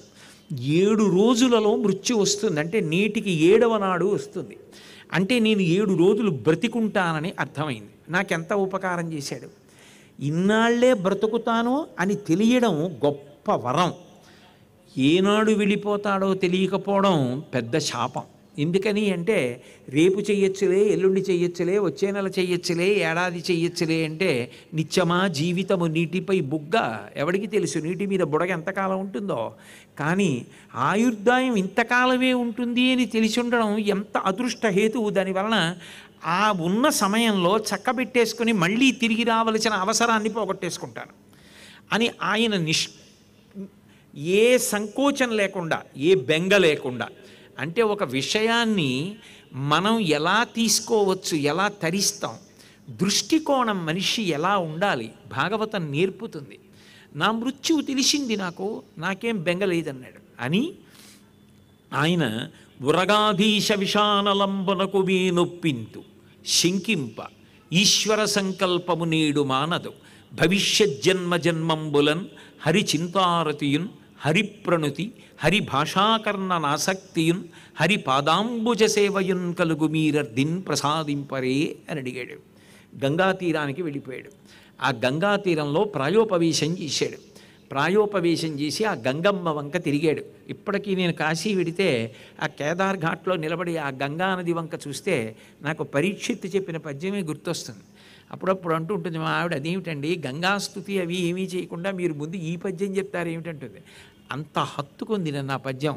పరీక్షిత్ గంగ వంక చూసి అంటాడు, అమ్మా అని పిలిచిన నరు పొమ్మా అని ముక్తి కడకు బుత్తువట. కృపన్ లెమ్మా నీ రూపముతో రమ్మా నాకిదురంగ గంగ రమ్యతరంగా అని అడుగుతాడు. అమ్మా అంటే చాలట గంగ దగ్గరికి వెళ్ళి, పొమ్మా అంటుందిట. పోరా మోక్షానికి, ఇక నువ్వు తిరిగి రావక్కర్లేదురా అంటుందిట. అమ్మా అని చూచిన నరు పొమ్మ అని ముక్తి కడకు బుత్తువట. కృపన్ దయతో ఒక్కసారి అమ్మ జల రూపంలో కాకుండా అధిష్టాన దేవతా స్వరూపంగా నిన్నొక్కసారి చూడాలనుందమ్మా. లిమ్మా నీ రూపముతో రమ్మా నాకెదురంగ గంగ రమ్యతరంగా అని పిలిచాడు. పిలిచి ప్రాయోపవేశం చేస్తే వశిష్ఠాది మహర్షులందరూ కూడా వచ్చారు. ఎంత ఆశ్చర్యం! మృత్యువు తెలిసింది ఒక మనిషికి. నేను ఏది చేస్తే ఇక మళ్ళీ పుట్టక్కర్లేదు ఈ 7 రోజులలో నాకు చెప్పండి అని అడుగుతున్నాడు. ఏది చెప్పాలి ఆయనకి ఇప్పుడు? ఇంతమంది ఋషులు వచ్చారు. నేను చచ్చిపోతానని నాకు బెంగ లేనే లేదు. మృత్యువు తప్పుకుందామంటే తప్పుకునేది కాదు, వెళ్ళిపోవలసిందే. అమాయకులై మా తాతగారు వెళ్ళిపోయారా, మా నాన్నగారు వెళ్ళిపోయారా, మా తరంలో ఓ పెద్ద నాన్నగారు అబ్బాయి అన్నయ్య వెళ్ళిపోయాడా, ఎవడైనా వెళ్ళిపోవలసిందే. కానీ వెళ్ళిపోతామన్న సత్యాన్ని అంగీకరించగలిగితే మనిషి జాగ్రత్తగా ఉంటాడు. కాబట్టి ఈ 7 రోజులలో నేను ఏది చేస్తే నేను మళ్ళీ తిరిగి రావక్కర్లేదు, పుట్టక్కర్లేదు. ఒకవేళ పుట్టినా నాకు ఎప్పుడూ నిరంతరమైనటువంటి పరమాత్మ భక్తి, ఆయన పాదసేవ, ఆయన మాటలు వినాలి, పుణ్యకర్మలు చెయ్యాలి, ధర్మాచరణ చెయ్యాలనేటటువంటి అనురక్తి నిలబడిపోతుందో, ఏది విన్న కారణం చేత నేను మళ్ళీ మనుష్యుని యొక్క శరీరములో ప్రవేశించి పునర్జన్మని పొందవలసినటువంటి అవసరాన్ని పోగొట్టుకుంటానో, మోక్షమునకు వెళ్ళిపోతానో, విడుదలను పొందుతానో, సంసార చక్రమును దాటిపోతానో, అటువంటి స్థితి నాకు కలగడానికి యోగ్యమైనది ఈ 7 రోజులలో ఏది వినాలో అది నాకు చెప్పండి అని అడిగాడు. ఏది చెప్పాలని ఒకరి ముఖాలు ఒకరు చూసుకుంటున్నారు. అటువంటిది చెప్పగలిగినవాడు మిగిలిన 18 పురాణములను సూతుడు చెప్పినా, రోమహర్షణుడు చెప్పినా, భాగవతాన్ని ప్రవచనం చెయ్యడం కోసమే పుట్టినటువంటి మహానుభావుడు శుకబ్రహ్మ. ఆయన వినా అన్యులు చెప్పడానికి అధికారం లేదు, ఆయనే చెప్పాలి. అందుకే ఆయన నిస్సంగి, ఆయన ఎప్పుడూ వైరాగ్యంతో ఉంటాడు. ఆయనకి దేని మీద కోరిక లేదు, దేని గురించి బెంగలేదు. అటువంటి వాడు ఒక్కడుట చచ్చిపోతావంటే ఏడవకుండా చచ్చిపోతానని తెలిసిపోయింది, ఈలోగా ఏం చేస్తే ఇక చచ్చిపోవలసిన అవసరం ఉండదు. అంటే మళ్ళీ చచ్చిపోవాలంటే మళ్ళీ పుట్టాలి. అంటే అసలు చచ్చిపోవడం అంటే ఇదే ఆఖరి చచ్చిపోవడం అవడానికి ఏది వినాలో నాకు అది చెప్పండి అని అడిగిన వాడు ఒక్కడే ఒక్కడున్నాడు. ఇన్ని కోట్ల మంది పుట్టి చచ్చిపోతే ఒక్కడు అడిగట, వాడికి నేను చెప్పాలని బయలుదేరాడు. ఆయన సామాన్యుడుగాడు. దేవీ భాగవతంలో వ్యాస భగవానుడే ఆయన గురించి చెప్తూ అంటాడు, అంతరిక్షత్పపాతోర్వాం కమండలస్తథా దివ్య. ఆయన కోసమని చెప్పి శుకబ్రహ్మ పుట్టినప్పుడు అంతరిక్షంలోంచి పడ్డాయిట కమండలము, ఆయన తపస్సు చేసేటటువంటి తపోదండము, అవన్నీ కూడా. అంతటి మహనీయుడు. ఎప్పుడూ 16 ఏళ్ల వయస్సులో ఉంటాడు. కామాన్ని జయించినటువంటి వాడు, ఇంద్రియములను జయించినటువంటి వాడు, బ్రహ్మవేత్త. ఎప్పుడు బ్రహ్మమునందు రమిస్తూ ఉంటాడు. శంకర భగవత్పాదులు ఒక చోట భాష్యం చేస్తూ అంటారు, కర్మ అనుభవించవలసిన అవసరం లేకుండా కేవలము జ్ఞానంతో పాపపుణ్యముల ప్రసక్తి లేకుండా వచ్చినటువంటి వారు ఇద్దరే, ఒకరు శుకబ్రహ్మ, ఒకరు వామదేవుడు. అంతటి మహాపురుషుడు శుకబ్రహ్మ పేరెత్తితే చాలు. ఆయన నడిచి వస్తూ ఉంటే ఆయన అందాన్ని చూసి, ఆయన యొక్క శరీర భ్రాంతి లేని స్థితిని చూసి పిల్లలందరూ గేలి చేస్తూ ఆయన వెంటపడి అరుచుకుంటూ వస్తున్నారు. నిస్సంగి. ఒక ఆవు పాలు పితకడానికి ఎంత సమయం పడుతుందో అంతకన్నా ఎక్కువ సమయం ఏ ఇంటి ముందు శుకబ్రహ్మ నిలబడడం. ఎందుకని అంటే అలా నిలబడితే మళ్ళీ వాళ్ళతో సంఘం కలుగుతుందేమో, వాళ్ళతో అనుబంధం, వాళ్ళు మనసులో ప్రవేశించడం, మళ్ళీ ఏదో వాళ్ళు నేను ఓ అనుబంధం, ఎందుకు వచ్చింది ఇవన్నీ? ఇలా ఎన్ని పెరిగిపోతే భగవంతుడికంత ఇరుకైపోతుందని ఎక్కడ ఉండడు. ఆవు పాలు పితికిన కన్నా ఎక్కువసేపు నిలబడడం. అటువంటి మహానుభావుడు పరీక్షిత్తు యొక్క కోరిక విని పరీక్షిత్తుకి భాగవతం చెప్పడానికి బయలుదేరి వచ్చాడు. ఆశ్చర్యం ఏమిటంటే సనాతన ధర్మంలో చాలా చాలా గొప్ప గొప్ప విషయాలన్నీ ఒక్కడికే ప్రబోధం చేయబడ్డాయి. పరీక్షిత్ ఒక్కడి కోసమే శుకబ్రహ్మ భాగవతం చెప్పాడు. ఒకసారి అటువంటి ఆశ్చర్యకరమైన విషయమే జరిగింది.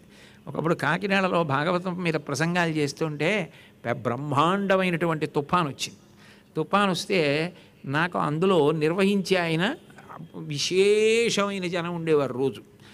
ఆయన ఇవాళ బ్రహ్మాండమైన తుఫానండి, ఎవరు రావడానికి అవకాశం లేదు, అందుకని రేపటికి వాయిదా వేద్దామా అన్నారు. పరీక్షిత్తుకి చెప్పడానికి శుకుడలా అనలేదే.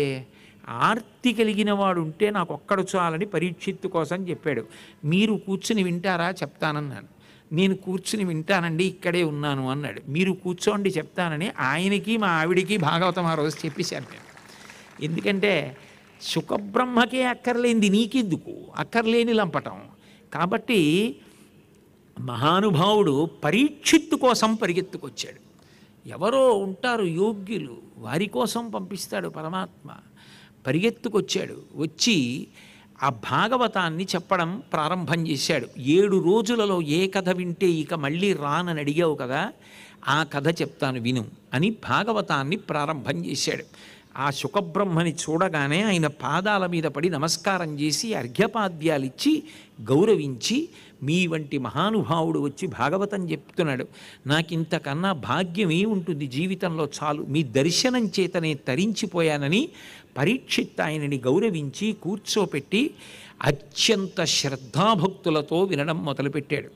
అప్పుడు అంటాడు శుకబ్రహ్మ ప్రారంభం చేస్తూ, హరిమయము విశ్వమంతయు, హరి విశ్వమయుండు సంశయము లేదు, హరిమయము కాని ద్రవ్యము పరమాణువు లేదు వంశపావన వింటే. వంశాన్ని పావనం చేసినవాడా పరీక్షిత్, చనిపోతానంటే బెంగ పెట్టకుండా ఏం వినాలని అడిగావు. ఎందుకంటే భాగవతంలో ఒక విచిత్రం ఉంది. 7 రోజుల్లో చచ్చిపోతామని పరీక్షిత్తుకి శాపం. 7వ రోజున చచ్చిపోతావంటే నేను మళ్ళీ చచ్చిపోకుండా ఉండడానికి 7 రోజులు ఏం విన్నని అడిగి శాపం ఇచ్చిన వాడికి కూడా ప్రతిశాపం ఇవ్వని వాడు పరీక్షిత్. కంసుడికి అష్టమగర్భంలో చచ్చిపోతావని అశరీరవాణి. అష్టమగర్భం అంటే కనీసంలో కనీసం గర్భానికి ఏడాదిన్నర వ్యవధానం ఉన్నా 12 ఏళ్ళు సునాయాసంగా బతుకుతాడు. 12 ఏళ్ళు బతుకుతావురా అని చెప్తే ప్రతి క్షణం చచ్చిపోయి బతికినవాడు కంసుడు. భయంతో చచ్చిపోతానని చచ్చిపోయాడు. అంత భయపడ్డవాడు కంసుడు. అంత ధైర్యంగా నేనేం వినాలని అడిగినవాడు పరీక్షిత్. కాబట్టి ఓ పరీక్షిత్, నిజానికి ఈ లోకమంతా బ్రహ్మమయమే, హరిమయము విశ్వమంతయు హరి విశ్వమయుండు. విష్ణు సహస్రనామ స్తోత్రంలో నిజానికి మొట్టమొదట ఉన్న నామం ఏదో అదే నామం. మిగిలినవన్నీ ఏమిటి? ఆయన గుణముల యొక్క సంకీర్తనమే. విశ్వం విశ్వం ఏది కనపడుతోందో నామరూపాత్మకముగా కనపడుతున్నటువంటి సమస్తము బ్రహ్మమయమే. అలా బ్రహ్మమయంగా నీకు కనపడనంత కాలం మాయ, కనపడగానే జ్ఞానమే. ఇప్పుడు సర్వసాధారణంగా బంగారం ఆభరణం కొనుక్కోవడానికి వెళ్ళిన వాళ్ళు ఇలా పెట్టుకు చూసుకుని ఈ గొలుసెంత ఆ గొలుసెంత అంటారు. అమ్మేటటువంటి వ్యక్తి ఆ గొలుసు ఎంత పొడుగ్గా ఉంది, దాని మీద మామిడి పిండిలు చెక్కారా పువ్వులు చెక్కారా అది చూడ్డావు. దాన్ని తక్కెట్లో పెట్టి బంగారం దాంట్లో ఎంత ఉందో తూకం చూస్తాడు. అందులో ఉన్న బంగారాన్ని చూస్తాడు బంగారం అమ్మే వ్యక్తి. బంగారం ఆభరణం అందం ఎలా ఉందో చూసుకుంటాడు కొనుక్కునే వ్యక్తి. నిజానికి ఎన్ని ఆభరణములు ఉండనివ్వండి, కేయూరములు కానివ్వండి, కంకణములు కానివ్వండి, కుండలములు కానివ్వండి, బాహుపురులు కానివ్వండి, పాదమంజీరములు కానివ్వండి, వడ్డాణములు కానివ్వండి, మేఖలలు కానివ్వండి, ఏవైనా కూడా అన్నీ బంగారమే. బంగారం లేకుండా ఈ వస్తువులు ఉండవు. ఈ వస్తువులు లేకపోయినా బంగారం ఉంటుంది. ఇవి కరిగించేస్తే బంగారం ఉంటుంది. బంగారం లేకుండా ఈ వస్తువులు తేండి ఉండదు. బ్రహ్మము లేకుండా విశ్వము లేదు, విశ్వము లేకపోయినా బ్రహ్మము ఉంటుంది. ఎందుకని? మహాప్రళయమునందు ఇదంతా కూడా చెదిరిపోయినా, విశ్వము లేకుండా ప్రళయజలముల యందు మునిగిపోయి సూర్యచంద్రులు కూడా ఆగిపోయినా, నతత్ర సూర్యోభాతి నచంద్రతారకం నేమా విద్యుతో భాంతి కుతోజమగ్ని త్వమేవ భాంతమనుభాతి సర్వం తస్య భాషా సర్వమిదం విభాతి అంటారు. ఆయన ఒక్కడు మాత్రం అలా వెలుగుతూ ఉండిపోతాడు. ఆయన ఒకనాడు ఉండి ఒకనాడు లేనివాడు కాదు. నిజానికి ఉన్నదంతా ఆయనే, అనేకముగా కనపడుతూ ఉంటుంది. కానీ యథార్థమునకు ఉన్నది మాత్రం ఆ పరమపురుషుడు ఒక్కడే. కాబట్టి హరిమయము విశ్వమంతయు హరి విశ్వమయుండు, సంధియము లేదు. హరిమయము కాని పరమాణువు ద్రవ్యము లేదు వంశపావన వింటే. ఆయన లేనిది లేదు. అంతర్బహిష్య తత్సర్వం వ్యాప్య నారాయణ స్థిత దృశ్యతే శ్రూయతే పివ. చూస్తున్న దాంట్లో వింటున్న దాంట్లో ఆయన తప్ప వేరొకటి లేదు. అటువంటి భగవంతుడున్నాడే, ఆయన కాలమును ఆధారం చేసి ఈ లోకాన్ని తిప్పుతూ ఉంటాడు. కాలమునందు జీవుడు ఒక శరీరంతో పుడతాడు. ఏవో పాపకర్మలు చేస్తాడు, కొన్ని పుణ్యకర్మలు చేస్తాడు.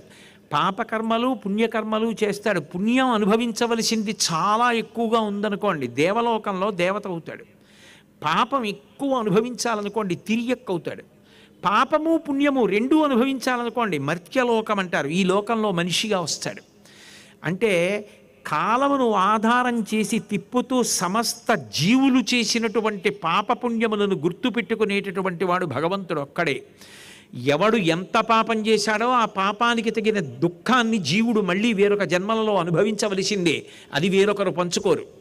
ఎంత పుణ్యం చేశాడో అంత పుణ్యానికి ఫలితాన్ని అనుభవించవలసిందే.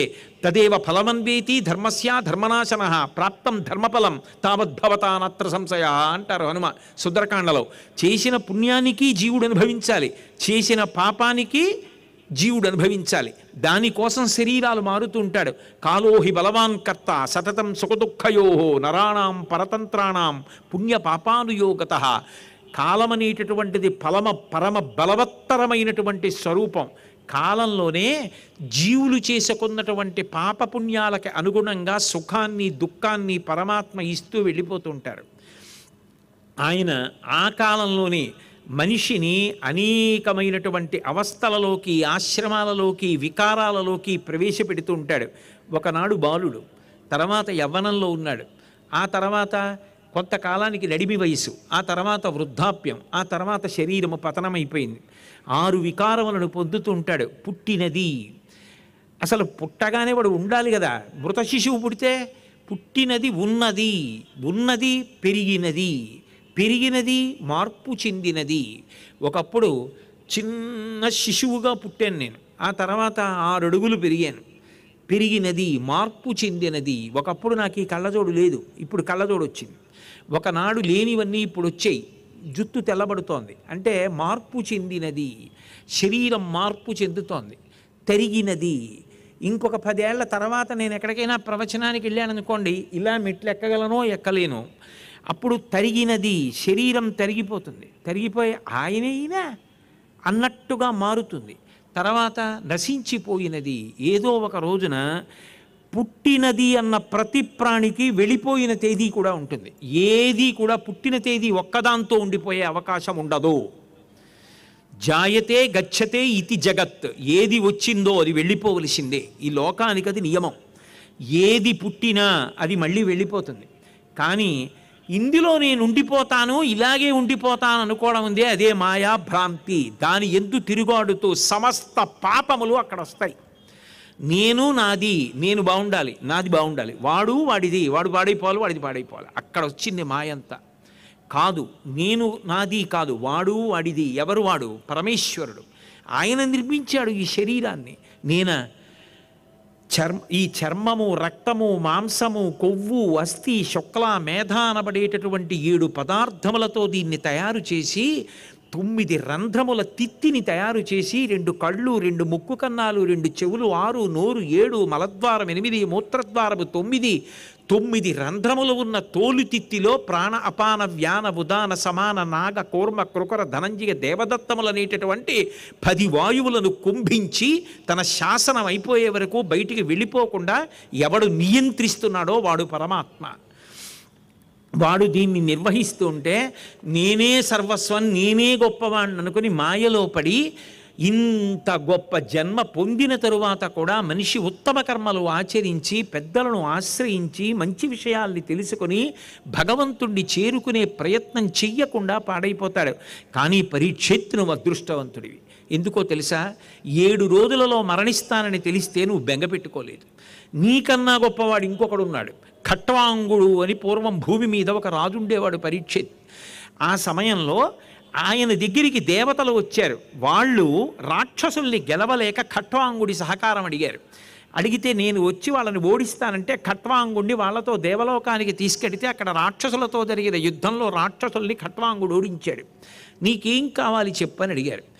నాకు ఏం కావాలని చెప్పారు. అడిగారు కదా, మాకు అన్నీ ఉంటాయి, మీరు అడిగితే ఇస్తారు, కానీ ఇవన్నీ ఎంతకాలం ఉంటాయి? నేనున్నంతకాలం ఉంటాయి. నేనంటే శరీరం ఎంతకాలం ఉంటుందోనే తెలియదు. అక్కడ వచ్చింది సమస్య. ఇది ఉన్నంతకాలం దీనికి ఎన్నో అనుబంధాలు. నాన్నగారండి అంటారు, బాబయ్య అంటారు, పెద్ద నాన్నగారు అంటారు, గురువుగారు అంటారు, శిష్యుడా అంటారు, అన్నయ్య అంటారు, తమ్ముడు అంటారు, స్నేహితుడా అంటారు, పౌరుడు అంటారు, మా ఆఫీసులో ఉద్యోగి అంటారు, మా అధికారి అంటారు, మా తోటి పౌరుడు అంటారు, మా వీధిలో ఉన్నవాడు అంటారు. ఆ ఊపిరొక్కటి ఆగిపోతే ఎవరు ఏ పేరు పెట్టి పిలిచినా అది ప్రతిస్పందించదు. కాలు తగిలితే కళ్ళకద్దుకొని క్షమించండి నాన్నగారు అన్న కొడుకు కొత్త కర్రలు తెచ్చి తాడు పెట్టి కట్టి తీసుకెళ్ళి కాల్చేస్తున్నాడు. అయినప్పుడు ఎంతకాలం ఉంటామన్నది తెలియకపోవడం వల్లే ఈ మోహం అంతా వస్తోంది. మిగిలినవన్నీ మాకు తెలుసు. నాకు ఇది ఉందని తెలుసు, ఓ ఇల్లు ఉందని తెలుసు, నేను ఇది చదువుకున్నానని తెలుసు, అన్నీ తెలుసు. అదే తెలియదు. అది తెలియకపోవడమే ప్రారంధం. ఉండిపోతాననుకుని ఇన్ని అన్యాయాలు అల్లర్లు చేసేస్తున్నాను. నేను ఎంతకాలం ఉంటానో చెప్పండి ఈ శరీరంలో అని అడిగాడు. వాళ్ళన్నారు చూసి, ఇత పూర్వం ఎవరు అడగలేదు, నువ్వు ఒక్కడివి అడిగావు. అలా అడగడానికి భయపడతారు, నువ్వు అడిగావు కాబట్టి చెప్తున్నావు, నువ్వు ఇంకొక ముహూర్త కాలమే ఉంటావన్నారు. ఆయన చాలా సంతోషం, ముహూర్త సమయం ఉంది కదా చాలన్నాడు.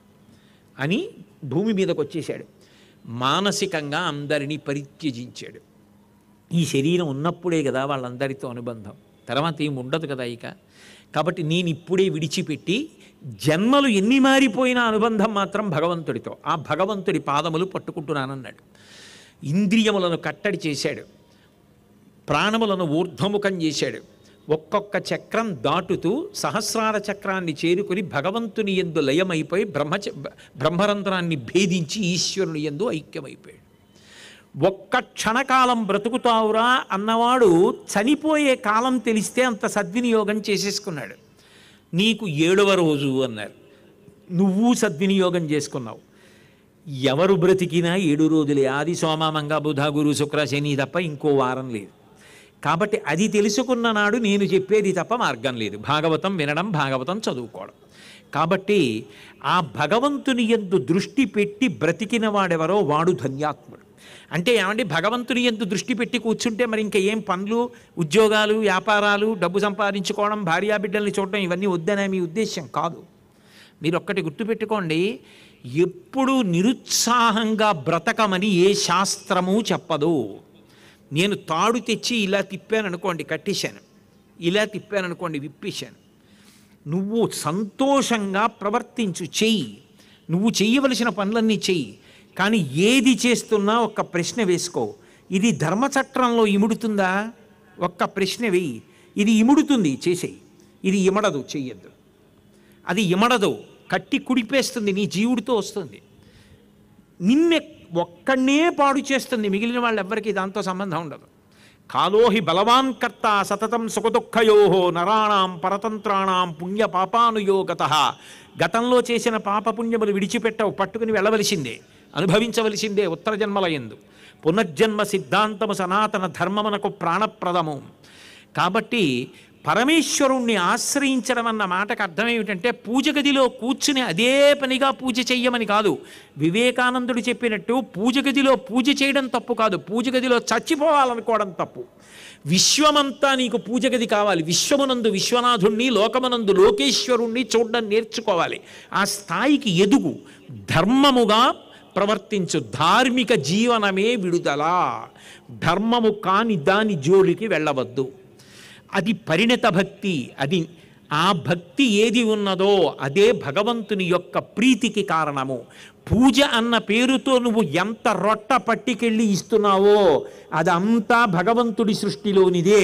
ఆయనది ఆయనకి ఇస్తున్నావు తప్ప నువ్వు ఆయనకి కొత్తగా ఇచ్చేది లేదు, ఇవ్వలేవు కూడా.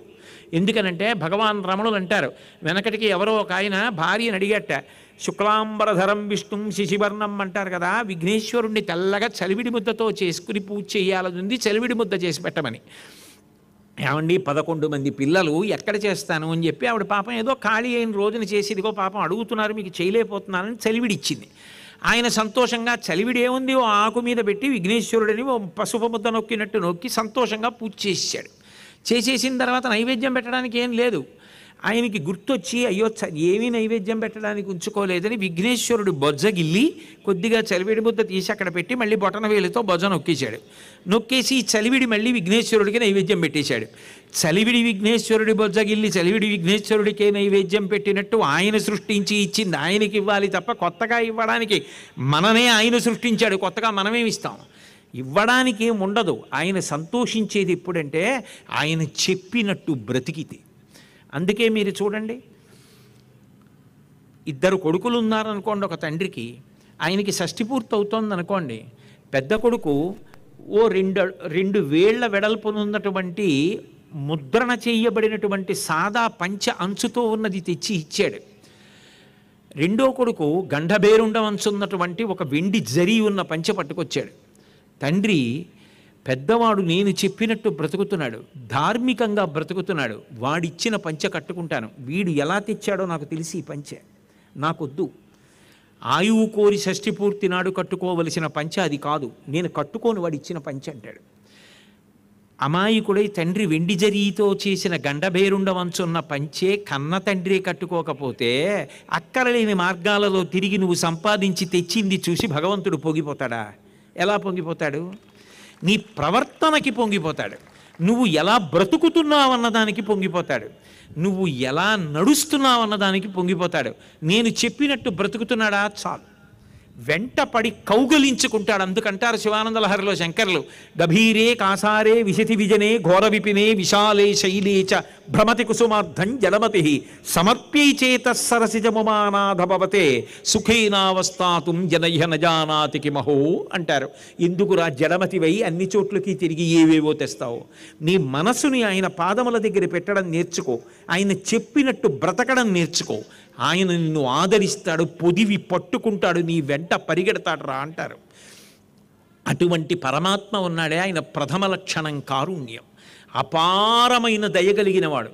ఎన్ని పాపాలు చేసినా పోగొట్టుకోవడానికి మళ్ళీ శరీరం ఇస్తున్నాడు. ఇది ఉంటే పాపం అనుభవంలోకి వచ్చినప్పుడు దుఃఖం కలిగి దుఃఖం ద్వారా పోతుంది. నేను ఏ కుక్కనో కాలు మీద కొట్టాను, ఆ పాపం పోవాలంటే నాకు మోకాళ్ళ నొప్పులు వస్తే పోయింది. ఈ శరీరం ఇచ్చి శరీరానికి మోకాళ్ళ నొప్పులు ఇచ్చి నొప్పుల వలన నేను చేసిన పాపాన్ని తీసేస్తున్నాడు. మళ్ళీ పుణ్యం చేసుకోవడానికి మనసునిచ్చాడు, వాక్కునిచ్చాడు, ఇంద్రియములనిచ్చాడు, శరీరములకు పుష్టినిచ్చాడు, తుష్టినిచ్చాడు, గురువునిచ్చాడు, శాస్త్రాన్నిచ్చాడు. పరమకరుణామూర్తి. అందుకే భగవంతుని యొక్క దయకి హద్దు లేదు. గోపరాజు గారు దాశరథీ శతకం చేస్తూ ప్రతిసారి సముద్రము లోతు తెలుసుకోలేనట్లే రామా నీ యొక్క దయ లోతు తెలుసుకోలేను అంటూనే మకుటం చేశాడు ఆయన. శ్రీ రఘురామచారు తులసీదలధామ శమక్షమాది శృంగార గుణాభిరామ త్రిజగన్నుత శౌర్య రమాలలాభిరామ దుర్వారకవంధ రక్షస విరామ జగజ్జన కల్మషార్ణవోత్తారక నామ భద్రగిరి దశరథి కరుణాపయోనిధి అంటారు. అటువంటి దయ కలిగినటువంటి వాడు పరమాత్మ. ఆ దయాస్వరూపమైనటువంటి పరమేశ్వరుడున్నాడే, ఆయన గురించి వినడం చాలు మనుష్య జన్మ ఎత్తినందుకు. అంతకన్నా గొప్పది లేదోయ్ పరీక్షిత్, నీ అదృష్టం నువ్వు జరిగావు. భగవంతుని గురించి వినడము పెద్ద తపస్సు. శృణ్వంతప 2 గంటల పాటు అన్నీ మరిచిపోయి మాట్లాడడం ఎంత తపస్సో, 2 గంటలు అన్నీ మరిచిపోయి భగవంతుడి గురించి వినడం అంత గొప్ప తపస్సు. కాబట్టి ఆయన కథ గొప్పదా, ఆయన గొప్పవాడా అంటే నిజానికి ఆయన కన్నా ఆయన కథ గొప్పది. ఎందుకనంటే భగవత్ కథ చెప్పేటటువంటి వాడు ఆయన యొక్క గుణములలో రమించిపోయి ఆ పడుతున్నటువంటి నీటి ధార అలా పడుతుంటే ఇంకా బిందెలో నీరు నిండిపోయి ఇంకా నీరు పట్టక అంచుల వెంట బిందె వెంట నీరు కారిపోతున్నట్టుగా లోపల భగవంతుని యొక్క గుణములను అనుభవించినటువంటి కారణం చేత కలిగినటువంటి ఆనందము లోపల పట్టక వాక్కులుగా బయటికి ప్రవహించేటట్టుగా పరవశంతో చెప్పగలిగినటువంటి వక్త మాట్లాడుతున్నప్పుడు ఆ భగవంతుని యొక్క గుణములను వింటూ ఆనందపడిపోతున్నప్పుడు భగవంతుడే వచ్చి పక్కన కూర్చుని భుజం తట్టి నా గురించే చెప్తున్నాడంటే చెప్తే చెప్పాడు కానీ కాసేపు మాట్లాడకుండా కూర్చుంటావా అంటారట. అంటే భగవత్ కథ గొప్పదా, భగవంతుడు గొప్పవాడా అంటే భగవంతుడి కథే గొప్పది అన్నారు. అందుకే పరీక్షిత్ అంటాడు, మనిషిగా అత్యంత తేలిక ఏమిటో తెలుసా, భాగవత కథాశ్రవణమే. భాగవతాన్ని విను చాలు. అమరేంద్రాదుల కొల్చు భంగిజనులబ్జాక్షు సేవించగా విమల జ్ఞాన విరక్తి ముక్తి నొసగున్ వేయేల భూనాథ తత్కమలాధీసు కథా సుధారస నదీ కల్లోల మాలా పరిభ్రమమెవ్వారికినైనా కర్ణయుగళీ పర్వంబు కాకుండునే.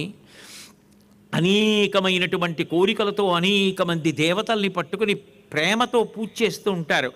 అలా శ్రీమన్నారాయణుని యొక్క కథలు, ఆ భగవంతుని యొక్క కథలు, పరమేశ్వరుని యొక్క కథలు ప్రీతితో ఆర్తితో వినగలిగితే చాలు.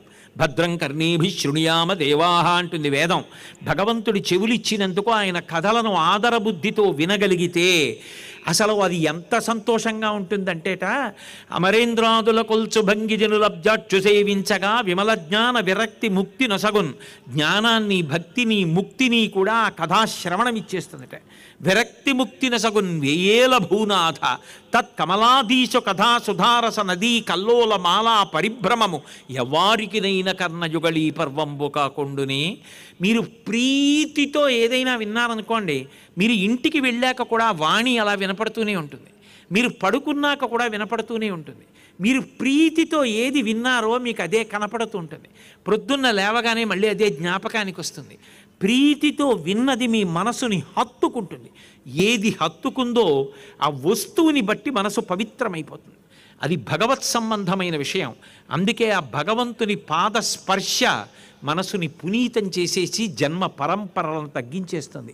అందుకే భాగవత కథాశ్రవణం అదృష్టమోయ్. నువ్వు అడిగావు, భాగవతం చెప్పమని అడిగావు. అందుకే ఏది వింటే ఇక మళ్ళీ తిరిగి పుట్టక్కర్లేదో అటువంటి కథ నీకు చెప్తున్నాను.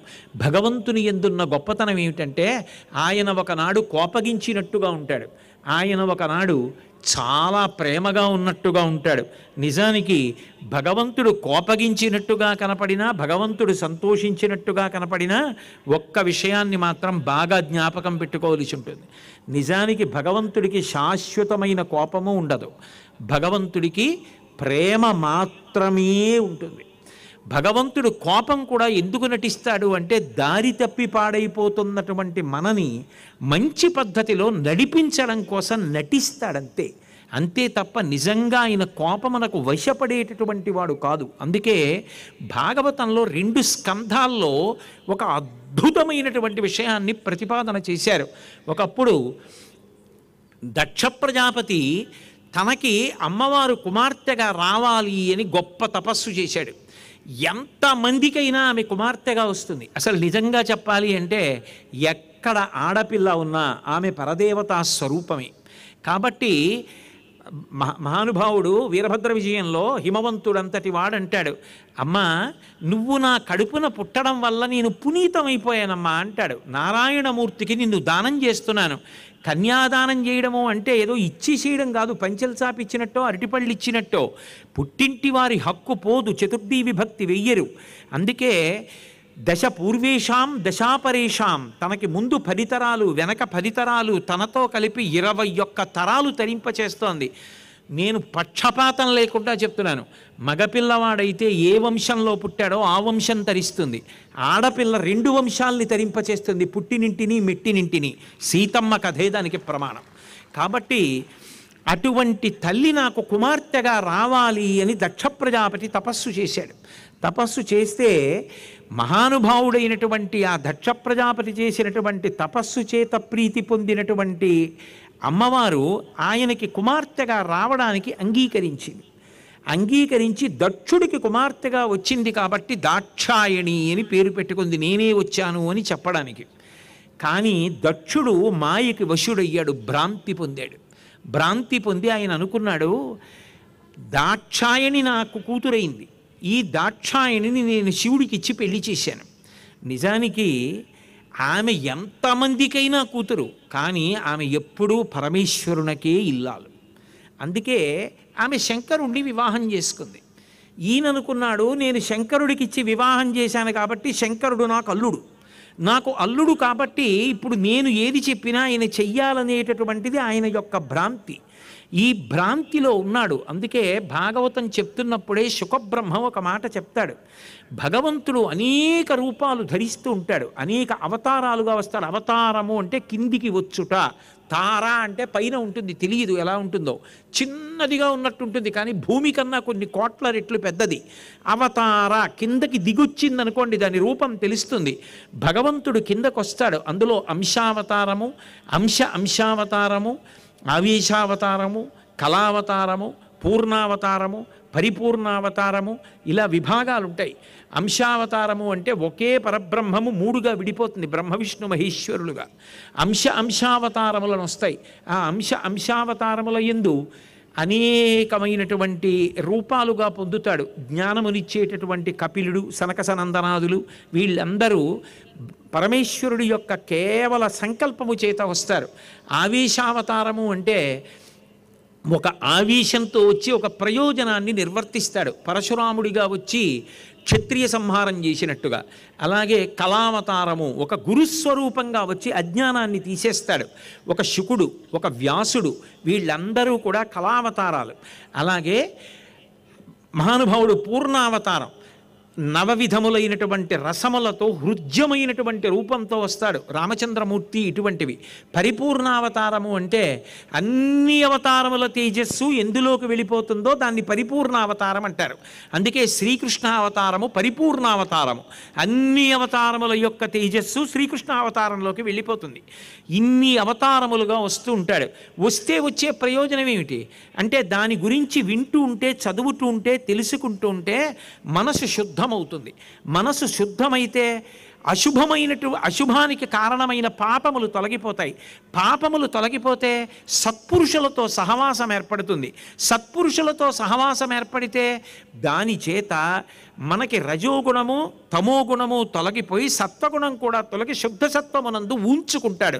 శుద్ధసత్వమునందు ఊంచుకుని ఈశ్వరుడు చెప్పినట్టుగా బ్రతికిన కారణం చేత చిత్తశుద్ధి ఏర్పడి జ్ఞానమునకు కారణమవుతుంది. ఆ జ్ఞానమే సంసార పరిభ్రమణము నుండి విడుదల చేసి మోక్షమునకు కారణమవుతుంది. అటువంటి అవతారములు ఒక్కొక్కసారి ఒక్కొక్క కారణానికి వస్తాయి. అలా వచ్చిన అవతారం దాక్షాయణి. దక్షుడు అడిగాడు కాబట్టి వచ్చింది. ఈశ్వరుడికి ఇచ్చి పెళ్లి చేశాడు, నేను తరించాననుకోవాలి. కానీ దక్షుడికి అహంకారం కలిగింది. ఈయన నా అల్లుడు, నేను వస్తే లేచి నిలబడాలి, నన్ను గౌరవించాలనుకున్నాడు. ఒకనాడు గొప్ప యజ్ఞం జరుగుతోంది. ఋషులందరూ కలిసి చేస్తున్నారు దీర్ఘ సత్రయాగం. సత్రయాగం అంటే ఎవరు యజమానులో వాళ్లే ఋత్విక్కులుగా ఉంటారు. ఎవరినో ఋత్విక్కులుగా పెట్టి యజమాని ఉండడం కాదు, యజమానులే ఋత్విక్కులుగా ఉండి చేస్తే సత్రయాగం అంటారు. అటువంటి దీర్ఘసత్రం జరుగుతుంటే దానికి బ్రహ్మగారు కూడా వెళ్ళారు. వెడితే చతుర్ముఖ బ్రహ్మగారికి ఉన్నతాసనం ఇచ్చారు సృష్టికర్త కాబట్టి, ఆయన కూర్చుని ఉన్నారు. దానికి ఎంతమంది వచ్చారు అంటే మహానుభావులైనటువంటి సరసిజ గర్భుడు బ్రహ్మగారు వచ్చారు. బ్రహ్మగారితో పాటుగా అనేక మంది మునులు వచ్చారు, ఋషులు వచ్చారు. హవ్యభుక్ అంటే అగ్నిహోత్రుడు వచ్చాడు, అగ్నిహోత్రుడితో పాటు ఆ ఋషులందరూ వచ్చారు, ఋషులతో పాటుగా ప్రజాపతులందరూ వచ్చారు. వీళ్ళందరూ కూర్చుని ఉన్నారు. కూర్చునుండగా ఆ తరణి సమాను తేజుడగు దక్షుడు వచ్చిన ఆ సభలోకి దక్ష ప్రజాపతి వచ్చాడు. వచ్చేటప్పటికి సదస్యులందరూ కూడా ఆదర బుద్ధితో లేచి నిలబడ్డారు. ఎవరు నిలబడలేదు అంటే పితామహ భర్గులు తక్క అందరూ, ఒక్క బ్రహ్మగారు పరమశివుడు మాత్రం నిలబడలేదు. ఎందుకని? వాళ్ళు సృష్టి యందు ఒక్క పరమాత్మ మూడుగా విభాగం పొంది సృష్టి స్థితి లయలు చేస్తూ ఉంటాడు. అది దాక్షాయణిగా అనుగ్రహించి వచ్చిందే ఆమె కుమార్తెగా, అందుకు అల్లుడయ్యాడు. కానీ ఆయన అల్లుడు నాకు లేచి నిలబడి నమస్కారం చేయాలంటే అర్థం లేదు దానికి. అందుకని శివుడు నిలబడలేదు. కానీ దక్ష ప్రజాపతికి కోపం వచ్చింది. కోపం వచ్చి నేను వస్తే లేచి నిలబడడా, నాకు అల్లుడు అయ్యుండి ఎంత పొగరుబోతు అని శివుణ్ణి నింద చేసే ప్రయత్నం చేశాడు. అనయము లుప్త క్రియాకలాపు ధ్యానంలో ఉంటాడు అంటే ఆయనకి సరదా పుట్టి కాదు, ఆయనకి ఉండడానికి చోటు లేక కాదు, ఆయనకి భవంతిని ఇచ్చేవాడు లేక కాదు. మహాభారతం అనుశాసనిక పర్వంలో పార్వతీదేవి అడుగుతుంది, అంత గొప్ప కైలాస పర్వతం ఉండగా ఎందుకు మీరు శ్మశానంలో ఉంటారు అని అడిగింది. నేను ఉండకపోతే ఉగ్రభూతములన్నీ వచ్చి నగరాల మీద గ్రామాల మీద పడిపోయి ఎక్కడ పూజలు అవి జరగకుండా ధ్వంసం చేసేస్తాయి. వాటిని నేను అక్కడ నృత్యం చేస్తూ నిలబెట్టి ఉంచి మిగిలినటువంటి జనులు పుణ్యకర్మలు చేసుకోవడానికి అవకాశం కల్పిస్తాను. రెండు, ఒక వ్యక్తి వీళ్ళందరూ నాతోనే ఉంటారని భ్రాంతి చెందుతాడు. వాడు మరణించిన తరువాత చిట్ట చివరికి తీసుకెళ్ళి అగ్నికి ఆహుతి చేసేస్తుంటే చప్పుడుతో బ్రహ్మకపాలం పగిలిపోయిన తరువాత కొడుకు కూడా తలస్నానం చేసి వెళ్ళిపోతాడు. చీకటి పడ్డాక నావారన్న వారెవ్వరు ఉండరు. జీవుడు ఒక్కడు నిలబడిపోతాడు. కల్లరి బొమ్మయవు కాయమ్మునొల్లా అద్దె కొంపలబోలు ఆ లోకమ్ములొల్లా తను పెంచు దొంగలవు తనయులనొల్లా ఎందుకీ భోగంబులెందుకీ ఉరుపు ముందు చా ఉండంగ మురియంగనగునే అంటారు మానస పూజలో. అలా ఒక్కడు నిలబడిపోయి భయపడిపోతుంటే అప్పుడు చచ్చిపోయిన వాడు భయంతో 1000 మాటలు చచ్చిపోకుండా నేనున్నానురా బెంగపెట్టుకోకు, వచ్చే జన్మలోనైనా భగవత్ సేవ చేసి తరించరా, నా వాళ్ళనుకుని నమ్మి ఏమైపోయావో చూసావా అని వాడిని ఊరడించడానికి అక్కడ ఉంటాను పార్వతి అన్నాడు. తెలియనివాడు కాదు దక్షుడు, కానీ భగవంతుణ్ణి నింద చేసే ప్రయత్నం చేసినా అది భగవంతుడికి నిందావాక్యం అవ్వదు, స్తుతివాక్యమే అవుతుంది. ఒక్కొక్క చోట ఎంత విచిత్రంగా ఉంటుందంటే అసలు వాళ్ళు బాగానే ఉంటారు, అభిమానులు అక్కర్లేని ఆవేశాలకి లోనవుతూ ఉంటారు. అలా నందీశ్వరుడు లేచి శాపం విడిచిపెట్టాడు, అలాగే ఆ భృగువు లేచి శాపం విడిచిపెట్టాడు. వాళ్ళు లేచారు, శాపాలు విడిచిపెట్టుకున్నారు, పెద్ద గందరగోళం చేసుకున్నారు. సభ అంతా కూడా అల్లకల్లోలం అయిపోయింది. ఈలోగా శంకరుడు లేచి చిరునవ్వు నవ్వుతూ సభలోంచి నిష్క్రమించాడు. వృషద్విచిత్రతల్పయోర్ భుజంగముక్తికస్రజో గరిష్టరత్నలోష్టయో సుహృద్విపక్షపక్షయో తృణారవింద చక్షుషో ప్రజామహీ మహేంద్రయో సమప్రవర్తయన్మన కదా సదాశివం భజే అంటారు. అటువంటి శంకరుడు నిర్లిప్తంగా చిరునవ్వుతో వెళ్ళిపోయాడు. శంకరుణ్ణి ఇంత నింద చేసినా ఆయన చిరునవ్వు వదిలిపెట్టలేదు, ఆయన తిరిగి కోప్పడలేదని మరీ అక్కసొచ్చింది దక్ష ప్రజాపతికి. అదో విచిత్రం. ఇన్ని తిట్టినా ఆయన తిట్టలేదు, అది బాధ. ఆయన సంయమనం ఏమిటి, ఆయన ఓర్పు ఏమిటి చూడాలనుకున్నాడు. బృహస్పతి సవనము అని ఒక యజ్ఞం మొదలెట్టాడు దక్ష ప్రజాపతి. అది నిరీశ్వర యాగం అన్నాడు, ఇందులో శివుడికి హవిర్భాగం లేదన్నాడు. అని ఆ యజ్ఞం చేస్తూ అందరూ రావలసిందే అని శాసించాడు. ఆయన దక్ష ప్రజాపతి, ఆయన తేజస్సు ముందు మిగిలిన వాళ్ళు భయపడతారు. అందుకని అందరూ కూడా యాగానికి వెడుతున్నారు, ఇష్టం ఉన్నా లేకపోయినా. కైలాస పర్వతం మీద పార్వతీదేవి నిలబడి చూసింది, దివ్య విమానాల్లో అందరూ వెళ్ళిపోతున్నారు. ఆవిడ పరమేశ్వరుడి దగ్గరికి వెళ్ళింది. వెళ్ళి చూశారా, వాళ్ళందరూ కూడా ఎంతో సంతోషంగా విమానాలలో మా నాన్నగారు చేసేటటువంటి యజ్ఞం చూడడం కోసమని వెడుతున్నారు. కావున ఆయజ్ఞమునకు ఈ విభుద గణంబులరిగెదనదిగో మనమున్ పోయిన సంతోషమునచ్చట పొందగదగును గదా అని. అదిగో చూసారా, దేవతలందరూ కూడా విడుతున్నారు, ఋషులందరూ కూడా విడుతున్నారు, మనం కూడా అక్కడికి వెడదాం. నేను అక్కడికి వెడదాము అనడానికి కారణం ఏమిటంటే కేవలం ఏదో నేను ఒక్కదాన్ని సంతోషపడడానికి కాదు, నా తోడబుట్టిన వాళ్ళందరూ కూడా భక్తి ప్రాణనాథులతోడన్ ఆ యజ్ఞము కనుగొనగా ఒత్తురు. నా చెల్లెళ్ళు, మిగిలిన వాళ్ళు, నా తోబుట్టువులు అందరూ వాళ్ళ భర్తలతో పుట్టింటికి యజ్ఞానికి వస్తారు. పుట్టింటికి వెళ్ళడం అంటే ఆడపిల్లకైనా సంతోషంగా ఉంటుంది కదా, నా తోబుట్టువులు అందరూ వస్తారు కదా, వాళ్ళ భర్తలు వస్తారు కదా, ఒకసారి చూసినట్టు ఉంటుంది. కాబట్టి శివ, మనం వెళ్ళాలని కోరుకుంటున్నాను. ఒకవేళ అనయము పిలవకయుండంచన అనుచితమందువేమి జనక గురు జననాయక సుహృద్గేహములకు చనుచుండుట దోషము కాదు. పెద్దలు చెప్పినటువంటి మాట. పిలవకపోయినా కూడా నలుగురి ఇళ్ళకి శుభకార్యానికి వెళ్ళచ్చు. అనయము పిలువకయుండన్ చన అనుచితమందువేని, పిలవనప్పుడు పేరంటానికి నువ్వెందుకు అంటావేమో.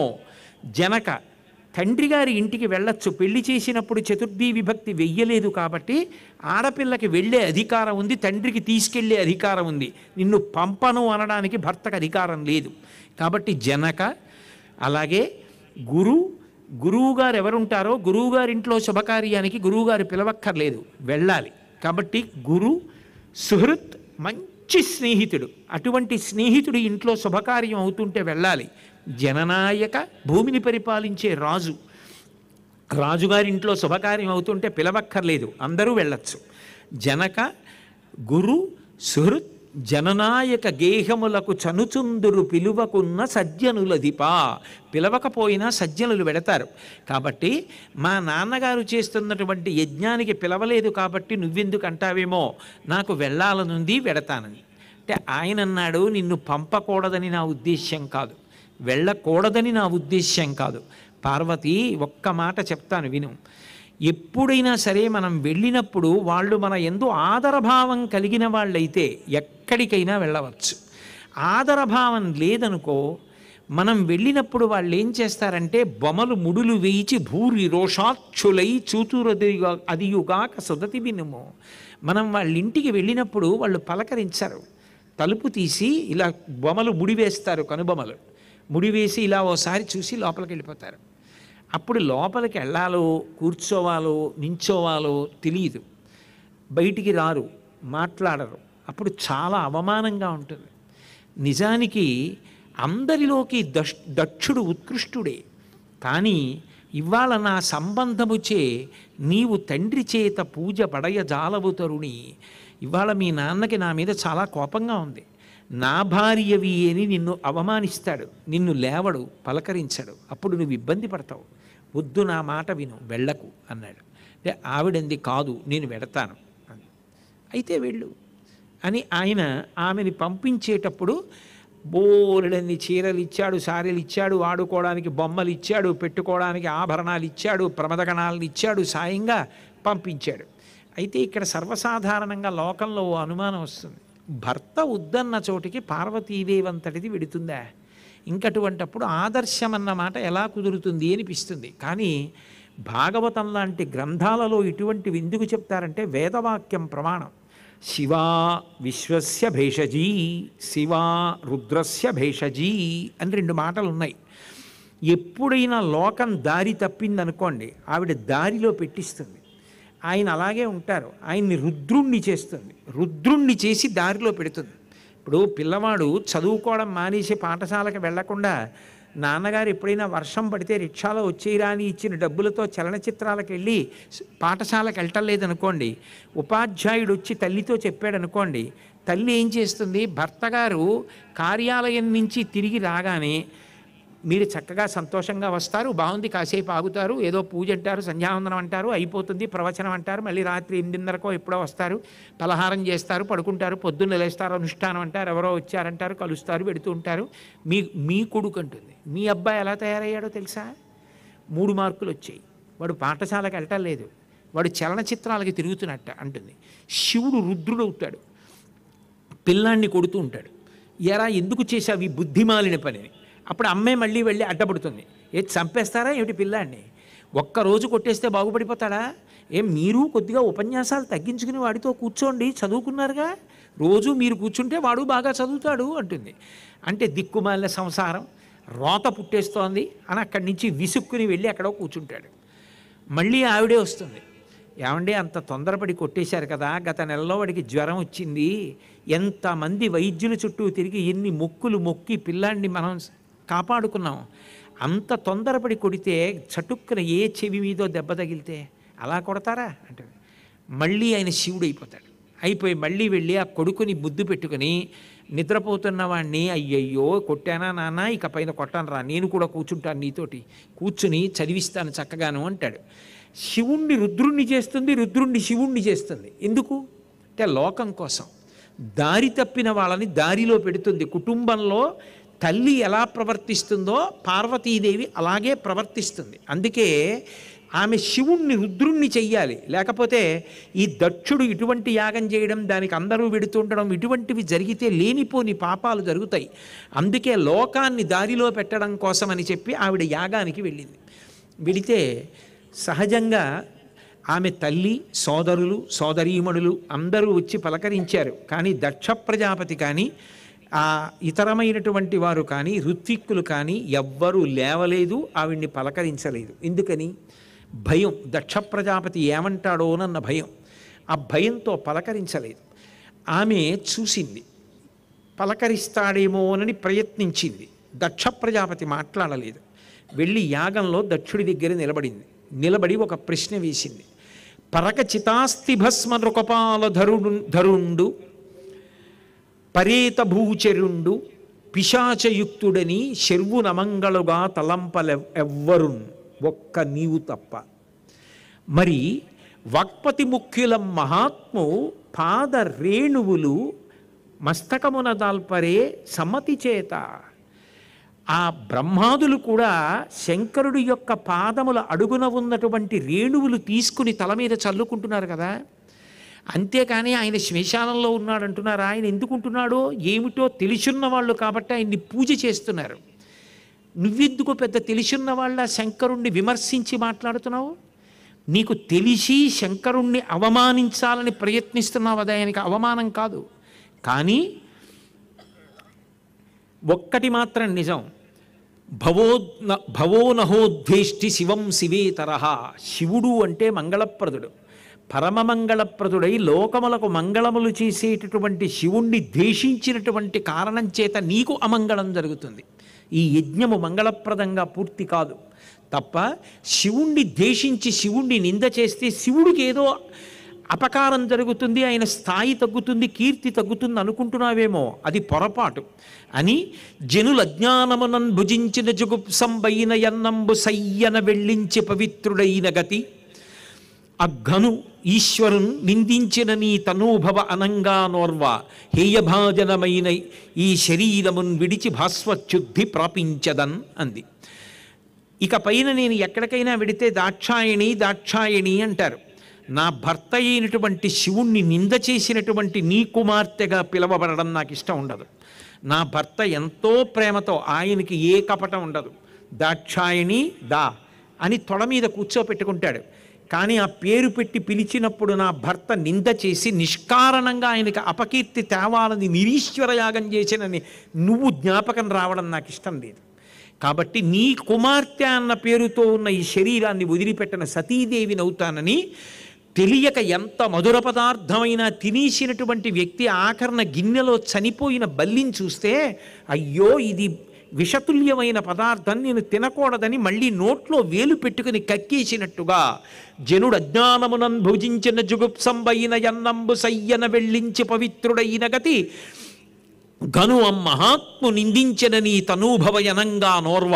నీ కుమార్తెగా ఉండడానికి ఇష్టపడను. హేయభాజనమైన ఈ శరీరమున్ విడిచి భాస్వచ్యుద్ధి ప్రాపించదన్. ఈ శరీరాన్ని విడిచిపెట్టేస్తున్నానని యోగాగ్నిని రగల్చి అందులో శరీరాన్ని వదిలిపెట్టేసింది. వదిలిపెట్టేస్తే ప్రమదగణాలన్నీ కూడా దక్ష ప్రజాపతి మీద పడ్డాయి. ఆ దక్ష ప్రజాపతిని సమర్థించాలి, శివుణ్ణి ద్వేషించాలని కోరిక కలిగినటువంటి భృగువు అభిచార హోమం చేసి బుభువులనేటటువంటి దేవతల్ని పుట్టించి ప్రమదగణాలని తరిమి కొట్టాడు. నారద మహర్షి గబగబా కైలాసానికి వెళ్ళి గొప్ప ఉపద్రవం ఏర్పడింది.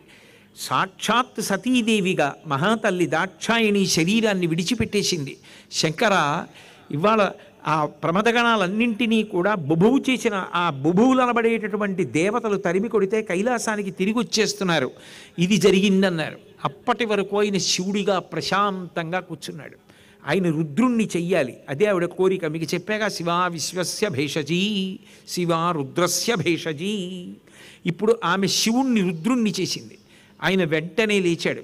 ఆద్యుండుగ్రుడు నీలకంఠుడిబ దైత్యారాతి దష్టోష్టుడై ఆజ్యద్భూరి మృగేంద్ర ఘోషమున భీమ ప్రక్రియన్నవ్వుచున్ విద్యుద్వహ్ని శిఖా సముచ్చయ రుచిన్ వెల్గొందు చెంచెజ్జటన్ సద్యక్రోధముతోడ పూంచి వైచన్ క్షమాచక్ర మధ్యంబునన్.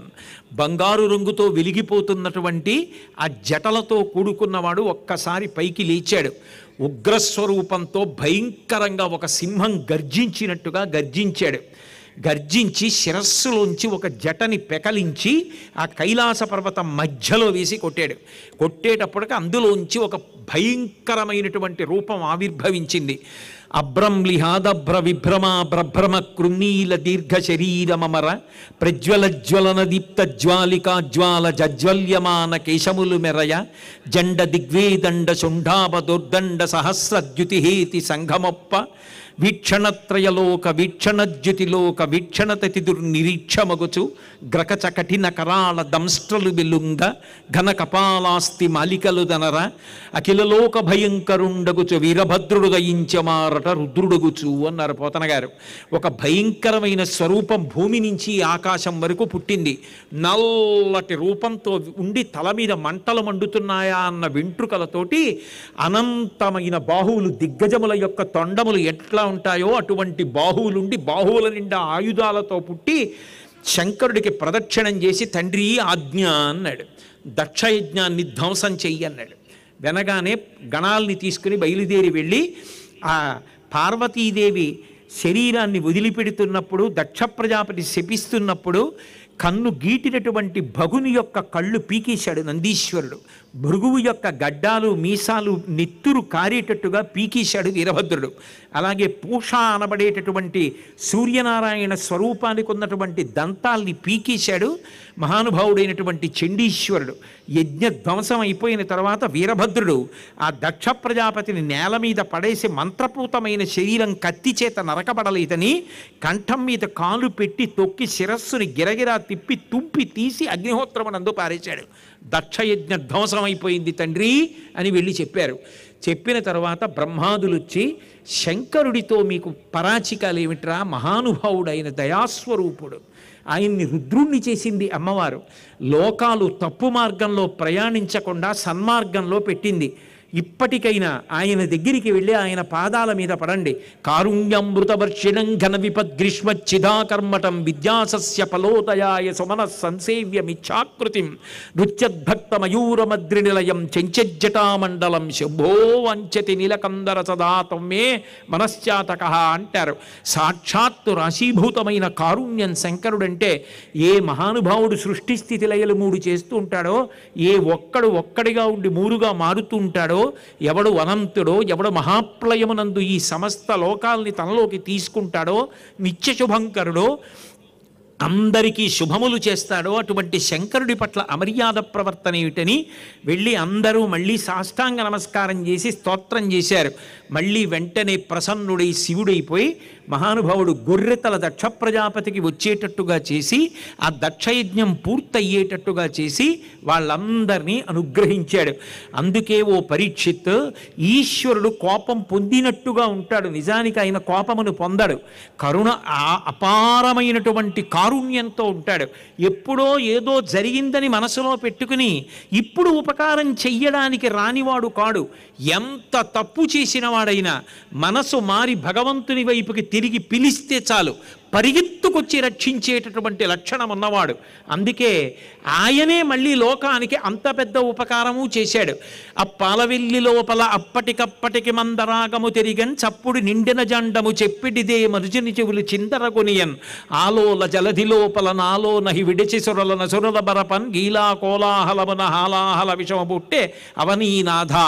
ఒకప్పుడు పాలసముద్రం దగ్గరికి వెళ్ళి ఉన్న ఆయుర్దాయం సరిపోక శాశ్వతంగా బ్రతికుండి అమృతం తాగాలనుకుని క్షీరసాగర మథనం చేశారు దేవతలు రాక్షసులు. అందులోంచి అమృతం రావడం మానేసి హాలాహలం పుట్టింది. ఆ హాలాహలం పుడితే అది సముద్రం మీదకి దూకి, నదుల మీదకి దూకి, పట్టణాల మీదకి దూకి, నగరాల మీదకి దూకి, అరణ్యాల మీదకి దూకితే సముద్రములు ఇంకిపోయాయి, నదులు ఇంకిపోయాయి, అరణ్యములు కాలిపోయాయి, నగరములు వసివాడిపోయాయి. అటువంటి తరుణంలో ఎలా హాలాహలం నుంచి తట్టుకోవాలో తెలియక దేవతలందరూ కూడా కైలాసానికి పరిగెత్తారు. చని కైలాసముదొచ్చి శంకరుని వాసద్వారముంచేరి ఈశుని దవ్వారికు లడ్డుపడ్డ తలమంచుంచొచ్చి కుయ్యో ముర్రో విను మాలింపుము చిత్తగింపుము దయన్ వీక్షింపుమన్ చంబుజానన మొక్కెల్ కని రక్తరక్షణ కళా సంరంభునిన్ శంభునిన్. స్వామి, నువ్వు తప్ప మమ్మల్ని ఎవరు కాపాడతారు? కుయ్యో ముర్రో అని పిలిస్తే వచ్చి కాపాడేటటువంటి దయ కలిగినటువంటి స్వామి నువ్వే, మమ్మల్ని కాపాడమని అందరూ వెళ్ళి ప్రార్థన చేస్తే, ఒకప్పుడు మీరందరూ నాకు యజ్ఞంలో హవిస్సు లేకుండా యజ్ఞం చేశారు కదా, ఇప్పుడు మీకు కష్టం వస్తే నేనెందుకు చెయ్యాలి అని అడగడు ఆయన తండ్రి. తండ్రికి ఎదురు తిరిగినా ఉపకారం చెయ్యవలసి వస్తే బిడ్డలకి ప్రేమతో ఉపకారం చెయ్యగలిగిన తండ్రిలా. తండ్రి మనసు తండ్రి మనసే. అందుకే ఎక్కడ పార్వతీదేవి బెంగ పెట్టుకుంటుందో అని వెళ్ళి పార్వతీదేవికి నచ్చ చెప్పుకునే ప్రయత్నం చేశాడు. భూతాత్మ భూతీశ దేవమహాదేవ లోకవంద్య ఈ లోకములకెల్ల ఈశ్వరుండవు నీవు, బంధమోక్షములకు ప్రభుడు నీవు, ఆర్తశరుణ్యుండవగు గురుండవు నిన్ను కోరి భజింతురు కుశలమతులు, సకల సృష్టిస్థితి సంహారకర్తవై బ్రహ్మ విష్ణు శివాంశ బరగుదీవు, పరమ గుహ్యమైన సతసత్వమీవు, శక్తి యోనివీవు, శబ్దయుతుడవీవు అని దేవతలు స్తోత్రం చేసి, స్వామి చూడడానికి ఇలా కనపడతావు కానీ నిజానికి ఈ స్థూలమైన రూపము నీది కాదు. విశ్వమంతటా నిండిపోయినటువంటి శివస్వరూపాన్ని చూడడం ఎవరికీ సాధ్యం కాదు. అగ్ని ముఖంబు పరాపరాత్మకమాత్మ కాలంబు గతి రత్నగర్భ పదము శ్వశనంబు నీ యూర్పు రసన జలేశుండు దిశలు కర్ణంబులు దివము నాభి సూర్యుండు కన్నులు శుక్లంబు సలిలంబు జఠరంబు జలధులు చెదలు శిరము సర్వౌషధులు రోమచలయము శల్యంబు లద్రులు మానసం అమృతకరుండు చందములు ధాతువులు ధర్మసమితి హృదయము ఆస్యపంచకముపనిషదాహ్వయంబైన నీరూపు సరసత్వమై శివాఖ్యై స్వయంజ్యోతియై ఒప్పు ఆద్యమగుచు. స్వామి, అగ్ని నీ ముఖం, నువ్వు అడుగు తీసి అడుగు వేస్తే కాలం, నువ్వు విడిచిపెట్టింది ఊపిరి, నీ నాలుక మీద ఉన్నటువంటి తడి, ఈ సముద్రములన్నీ, ఈ జలధులన్నీ నువ్వే. స్వామి, నీ పాదపీఠం ఈ భూమి అంతటా నిండిపోయినటువంటి పరమాత్మవి నువ్వు, నువ్వే కాపాడాలి. మేమందరం వెళ్ళి ఆ పాల సముద్రాన్ని చిలికితే వచ్చిన హాలాహలాన్ని నువ్వు పుచ్చుకోవాలి. లంపటము నివారింపను సంపద కృప చెయ్య జయము సంపాదింపన్ చంపెడి వారి వధింపను సోంపారగ నీకే చెల్లు సోమార్ధధరా. కష్టాల్ని తొలగించాలన్నా, చంపేవాణ్ణి చంపాలన్నా నువ్వు తప్ప లోకంలో ఇంకెవరున్నారు స్వామి? కాబట్టి 3 లోకములకు 3 కాలములకు 3 మూర్తులకును మూలమగుచు భేదమగుచు తుదిక భేదమయ్యొప్పారు బ్రహ్మమనగ నీవే ఫలనయన. ఒక్కడివే 3 లోకాలుగా 3 కాలాలుగా భూత భవిష్యత్ వర్తమాన కాలాలుగా బ్రహ్మగా విష్ణుగా శివుడిగా 3గా కనపడుతుంటావు. అటువంటి ఓ పరమాత్మ, నువ్వు మమ్మల్ని కాపాడాలని అడిగితే పార్వతీదేవి దగ్గరికి వెళ్ళి నచ్చ చెప్పుకున్నాడు. కంటే జగముల దుఃఖము వింటే జలజనిత విషపు వేడిమి ప్రభువయ్యుండుట ఆర్తుల ఆపద గెంటించుట దానఫలము దానం కీర్తి మృగాక్షి. చూశావా పార్వతి, పిల్లలు ఎలా ఏడుస్తున్నారో, హాలాహలం అలా ఇబ్బంది పెట్టేస్తోంది. మనం తల్లిదండ్రులం బ్రతికున్నాం, ఇంత సమర్థులం, ఇంత సమర్థత ఉండి పిల్లలు బాధపడుతుంటే చూస్తూ ఊరుకుంటే ఇంకేమి తల్లిదండ్రులు. కాబట్టి నేను వెళ్ళి ఆ హలాహలాన్ని పుచ్చేసుకుంటాను. హరిమది ఆనందించిన హరినాట్య జగంబులల్ల ఆనందించున్ హరియును జగములు మెచ్చగ గరళము వారించుటొప్పు కమలదలాక్షి. ఆ శ్రీ మహావిష్ణువు స్థితికర్త, నీ అన్నగారు ఎంతో సంతోషిస్తాడు. నేను వెళ్ళి ఆ హలాహలం పుచ్చుకుంటాను. పరహితము చేయునెవ్వడు పరమహితుండగును భూత పంచకమనకున్ పరహితమే పరమధర్మము పరహితునకు నిదురు లేదు పర్వేందుముఖి. పరులకు హితం చెయ్యాలనుకున్న వాణ్ణి సర్వకాలముల యందు పంచభూతములు కాపాడుతుంటాయి. నేను లోకముల కోసం హాలాహలాన్ని పుచ్చుకోవాలనుకుంటున్నాను. నువ్వేం బెంగపెట్టుకోకు. శిక్షింతు హాలాహలమును భక్షింతును మధుర సూక్ష్మ ఫలరసము క్రియన్ రక్షింతు ప్రాణికోట్లను వీక్షింపుము నేవు నేడు వికచాబ్జముఖి. ఆ హాలాహలాన్ని కిస్మిస్ పండు తినేసినట్టు తినేస్తాను, దాన్ని శిక్షిస్తాను, లోకాల్ని రక్షిస్తాను, నువ్వు అలా చూస్తుండు అన్నాడు. అంటే పరీక్షిత్ ఆశ్చర్యపోయాడు. అప్పటి వరకు వింటున్నాడు భాగవతాన్ని. అడిగాడు, ఇదేమిటి, ఆవిడ మహాతల్లి, సర్వమంగళ, పెద్ద ముత్తైదువ, నిత్యాయ త్రిగుణాత్మనే పురజితే కాత్యాయని శ్రేయసే సత్యాయాద్య కుటుంబినే మునిమన ప్రత్యక్ష చిన్మూర్తయే, ఆది కుటుంబిని, అటువంటి తల్లి భర్త హాలాహలం మింగుతానంటే ఎలా మింగమందాయా అని అడిగాడు. అడిగితే శుకబ్రహ్మ మాట్లాడుతూ, మృంగిడివాడు విభుండని మృంగిడిదియు గరళమనియు మేలని ప్రజకొన్ మృంగమనే సర్వమంగళ మంగళసూత్రమ్మునెంతమది నమ్మినదో. ఆవిడ మింగుతున్నవాడు తన భర్త శివుడని తెలుసు, మింగుతున్నది గరళమని తెలుసు, లోకం కోసం మింగుతున్నాడని తెలుసు. ఎందుకు మింగమందో తెలుసా? లోకంలో అందరి మెడలలో ఉన్న మంగళసూత్రాల్ని రక్షించగలిగిన సర్వమంగళాశక్తిని నేను వాళ్ళ మంగళసూత్రాలకి ఆవహింపబడి రక్షిస్తుంటే, సాక్షాత్తు సర్వమంగళనైన నా మెడలో మంగళసూత్రం కట్టిన శంకరుడు హాలాహలం పుచ్చుకుంటే మాత్రమే అవుతుంది, ఏమవుదని పుచ్చేసుకోమంది అన్నారు. ఆయన తన చుట్టూన్ చొరసంఘముల్ జయధ్వానంబులన్ బొబ్బిడన్ ఘనగంభీర రవంబుతో శివుడు లోకద్రోహి హుంపోకు రమ్మని కెంగేల తమల్చి కూర్చి కడిగా నంకించి జంబూఫలమున సర్వంకషమున్ మహావిషమున్ ఆహారించే హెలాగతిన్. అందరూ భయపడి పారిపోతుంటే శంకరుడు మాత్రం ఎదురెళ్ళి, ఎక్కడికి పోతావే హాలాహలమా, రమ్మని దగ్గరికి తీసుకుని చేతిలో పట్టుకుని ముద్ద చేసి కబళంగా చేసుకుని నోట్లో పెట్టుకుంటున్నాడు. కదలంబారవు పాప పేరు ఉడలన్ ఘర్మాంబుదాలంబు పుట్టదు నేత్రంబులు నెర్రబారవు జూటా చంద్రుడున్ కందడున్ వదనాంభోజము వాడదా విషమును ఆహ్వానించుతో డాయిచో పదిలంబై కడిచేయుచో దిగుచుతో భక్షించుతో మృగుచోన్. ఆఖరికి అగ్నిహోత్రం చూసే భయపడిపోయేటటువంటి పాములు ఆయన మెడలో చేతులకి ఉన్న ఆయన అగ్నిస్వరూపమైన హాలాహలాన్ని పట్టుకుంటుంటే ఒక్కటి జారి పడిపోలేదు, చందమామ కందిపోలేదు, ఒంటి మీద పొక్కు రాలేదు, వేడెక్కలేదు. ఆయనని ఆశ్రయించి ఉండగా ఎవరికి ఏ బాధ లేదు. అందుకే అది తీసుకున్నాడు, కడిచేశాడు, నోట్లో పెట్టుకుని మింగబోయాడు. ఉదరము లోకంబులకును సదనంబకు టెరిగి శివుడు చటుల విషాగ్నిన్ కుదురుకొనే కంఠబిలమున పదిరంబుగా నిలిపే సూక్ష్మ ఫలరసము క్రియన్. మింగేస్తే కడుపులో ఉన్న లోకాలన్నీ కాలిపోతాయని మింగకుండా కంఠంలోనే పెట్టేసుకున్నాడు. హరుడు గళమునందు హాలాహలము బెట్ట కప్పు కడిగి తొడపు కరడు నెప్పే సాధురక్షణంబె సజ్జనులకు నిన్న భూషణంబు కాది భూవరేంద్ర అంటాడు పరీక్షిత్తుతో మాట్లాడుతూ. మహాత్ములైనటువంటి వాళ్ళు మచ్చ వచ్చేటట్టుగా ఆ హాలాహలాన్ని శంకరుడు పెట్టుకున్నా, నిజానికి మహాత్ములకు మచ్చ వచ్చినట్టు కనపడినా ఆ మచ్చ వాళ్ళకి భూషణమే తప్ప అది వాళ్ళకి నిజానికి మచ్చ కాదు. తెల్లని శంకరుడికి నల్లటి మచ్చ వచ్చింది కంఠంలో పెట్టుకుంటే. తెల్లటి వాళ్ళు మచ్చలు రావాలని కోరుకోరు, అలాగే ఉండాలని కోరుకుంటారు. కానీ శంకరుడు లోకరక్షణ కోసం మచ్చ తెచ్చుకున్నాడు కంఠం మీద. ఎంతటి మహానుభావుడు! నిజానికి అందరూ కలిసి నిరీశ్వర యాగం చేసిన నాడు ఆ తల్లి ఏం చేసింది? ఆయన్ని రుద్రుడిగా మార్చి లోకానికి పాఠం చెప్పించింది. ఆ తల్లే లోకాలన్నీ కష్టంలో ఉన్నప్పుడు ఏం చేసింది? శివుడిగా మార్చి హాలాహలం పుచ్చుకోండి అని పుచ్చుకునేటట్టు చేసి లోకాలని కాపాడింది. భగవంతుని యొక్క గొప్పతనం ఏమిటంటే రాశీభూతమైనటువంటి కారుణ్యం. వేదంలో చెప్పబడినటువంటి శివా విశ్వస్య భేషజీ, శివా రుద్రస్య భేషజీ.